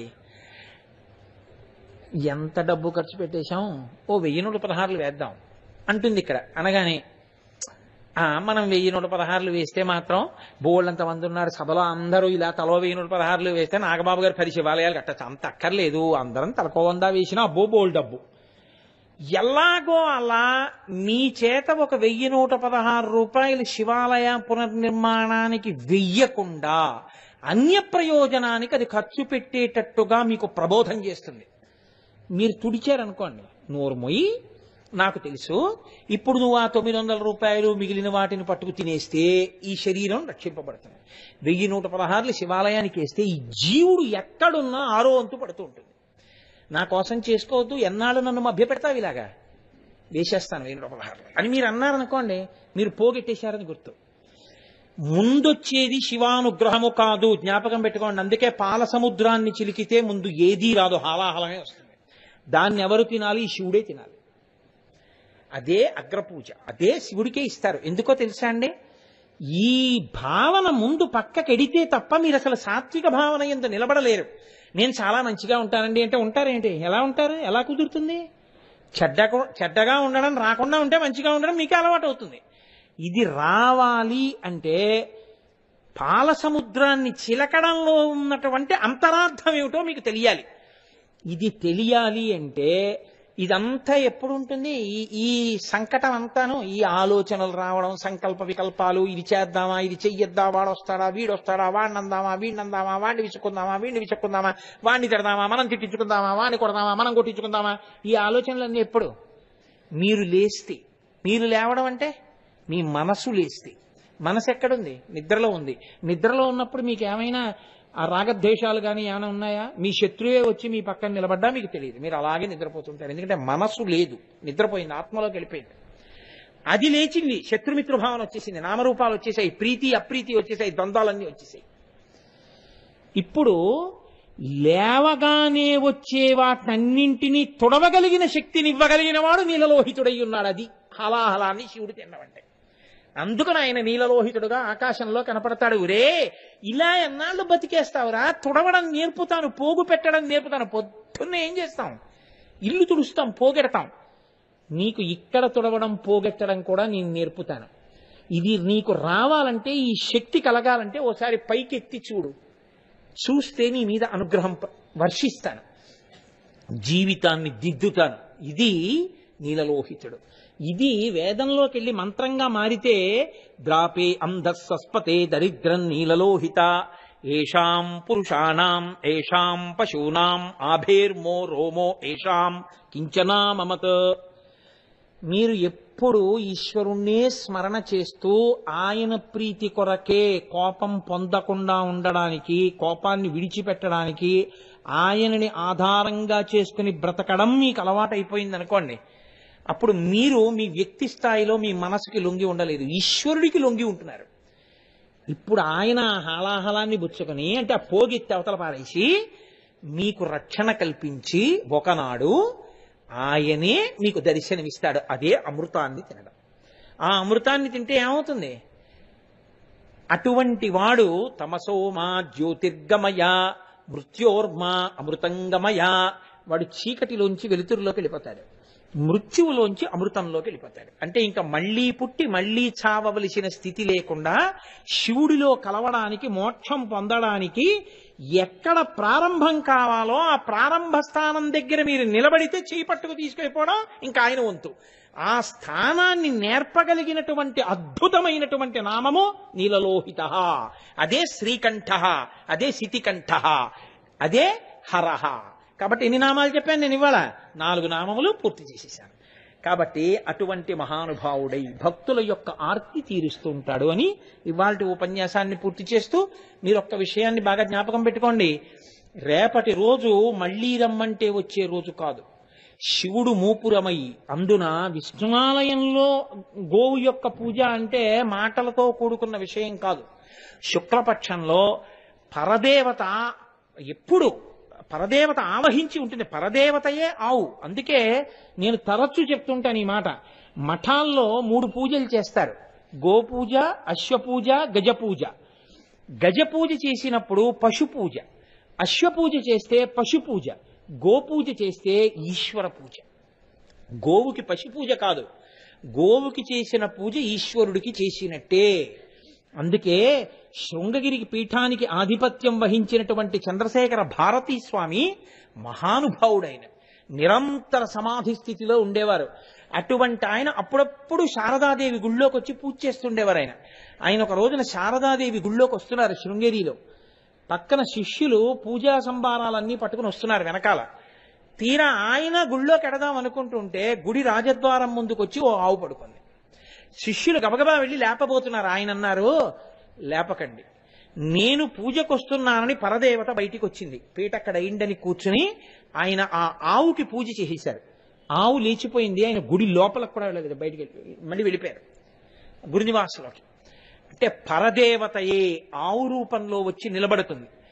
రేపు ఎంతవరకు సాధ్యమవుతుందో తెలీదు. వీలైతే గోపాలకృష్ణ గారు ఒకసారి తీసుకురండి ఆ వ్యాసకృతమైనటువంటి గో సంబంధమైన స్తోత్రాన్ని.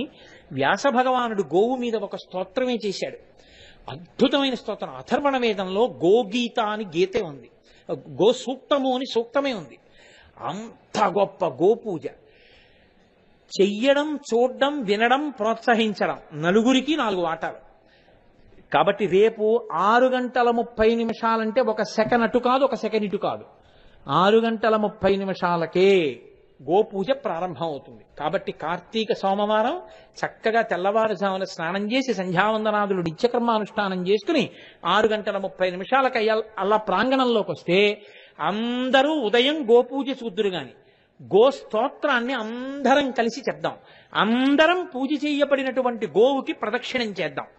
చేసి మీరు ఆ పూజా విధానం అంతా చూద్దురు గాని రేపు సాయంకాలం కార్తీక సోమవారం నాటి అసుర సంధ్య వేళ కనుక అద్భుతమైన ప్రదోష వేళ రేపటి రోజున. అటువంటి రోజు కాబట్టి రేపు సాయంకాలం గంగావతరణ ఘట్టాన్ని చెప్తాను. అందుకే కపర్ది విడిచిపెట్టాను. గంగాధర, కపర్ది, జటాధర ఇవన్నీ సమన్వయం చేస్తాను రేపు. రేపు 4 నామాలు సునాయాసంగా అవుతాయి. కాబట్టి రేపు ఆ గంగావతరణం చెప్తాను. ఆ గంగావతరణం దాని గొప్పతనం ఏమిటో మీరు విందిరు గాని శంకర భగవత్పాదులు గంగాష్టకం చేశారు. వీలైతే రేపు మీ అందరితో ఉపన్యాసం అయిపోయిన తర్వాత ఆ గంగాష్టకం చేయిస్తాను. శంకర భగవత్పాదులు ఒక మాట చెప్పారు గంగాష్టకంలో. గంగ యొక్క బిందువు తల మీద పడ్డా, గంగ యొక్క బిందువు నాలుక మీద పడ్డా వాళ్ళ పాపములు ఉపశమిస్తాయని. వాల్మీకి మహర్షి రామాయణంలో ఏ ఘట్టానికి కూడా ఫలశ్రుతి చెప్పరు. అటువంటి వాల్మీకి మహర్షి ఒక్క గంగావతరణానికి షణ్ముఖోత్పత్తికి ఫలశ్రుతి చెప్పారు. ఆదిత్య హృదయానికి. అంటే గంగావతరణం ఎంత శక్తివంతమైన ఘట్టమో చూడండి. రేపు ఆ గంగావతరణం విందురు గారి విన్న తరువాత రేపు ఉదయం అయ్యప్ప స్వామి దేవాలయంలో ఆ పోలీస్ క్వార్టర్స్ లో ఉన్నటువంటి అయ్యప్ప స్వామి దేవాలయంలో స్వామివారి పాద సన్నిధిలో పెట్టి కాశీగంగ యొక్క కలశాన్ని పూజ చేసి తీసుకొస్తారు ఇక్కడికి. రేపటి రోజున మనందరం శంకర భగవత్పాదాచార్యకృతమైనటువంటి గంగాష్టకం చదివిన తర్వాత అందులో ఒక మాట అడుగుతారు. అంత్యకాలమునందు నేను గంగా నదిని స్మరిస్తుండగా, గంగని చూస్తుండగా, అమ్మా గంగా నువ్వే లేచి వచ్చి నీ చేతులతో నన్ను పట్టుకోవాలి అని. ఎవరు గంగాష్టకం చేస్తారో వాళ్ళు శివుణ్ణి చేరుకుంటారు అని. రేపు కార్తీక సోమవారం కదండి. అందుకని రేపు గంగావతరణం విని గంగావతరణం వినగాని మీ దగ్గరికే వచ్చి మీ శిరస్సు మీద కాశీగంగ ప్రోక్షిస్తారు రేపు. అయిన తరువాత మన అందరం కలిసి గంగాష్టకం చేస్తాం. కాబట్టి రేపటి కార్తీక సోమవారం మనందరం తరించిపోవడానికి కావలసినటువంటి అద్భుతకరమైన కార్యక్రమాన్ని శివాలయ పునర్నిర్మాణ సంఘం వాళ్ళు వండి సిద్ధంగా ఉంచారు వడ్డించడానికి. వచ్చి విస్తరి ముందు కూర్చున్నవాడే అదృష్టవంతుడు. కాబట్టి ఈ అవకాశాన్ని మీ అందరూ కూడా వినియోగించుకునేదరుగాక. మంగళాశాసన పరైః మదాచార్య పురోగమైః సర్వైశ్చ పూర్వైరాచార్యైః సత్కృతాయాస్తు మంగళం.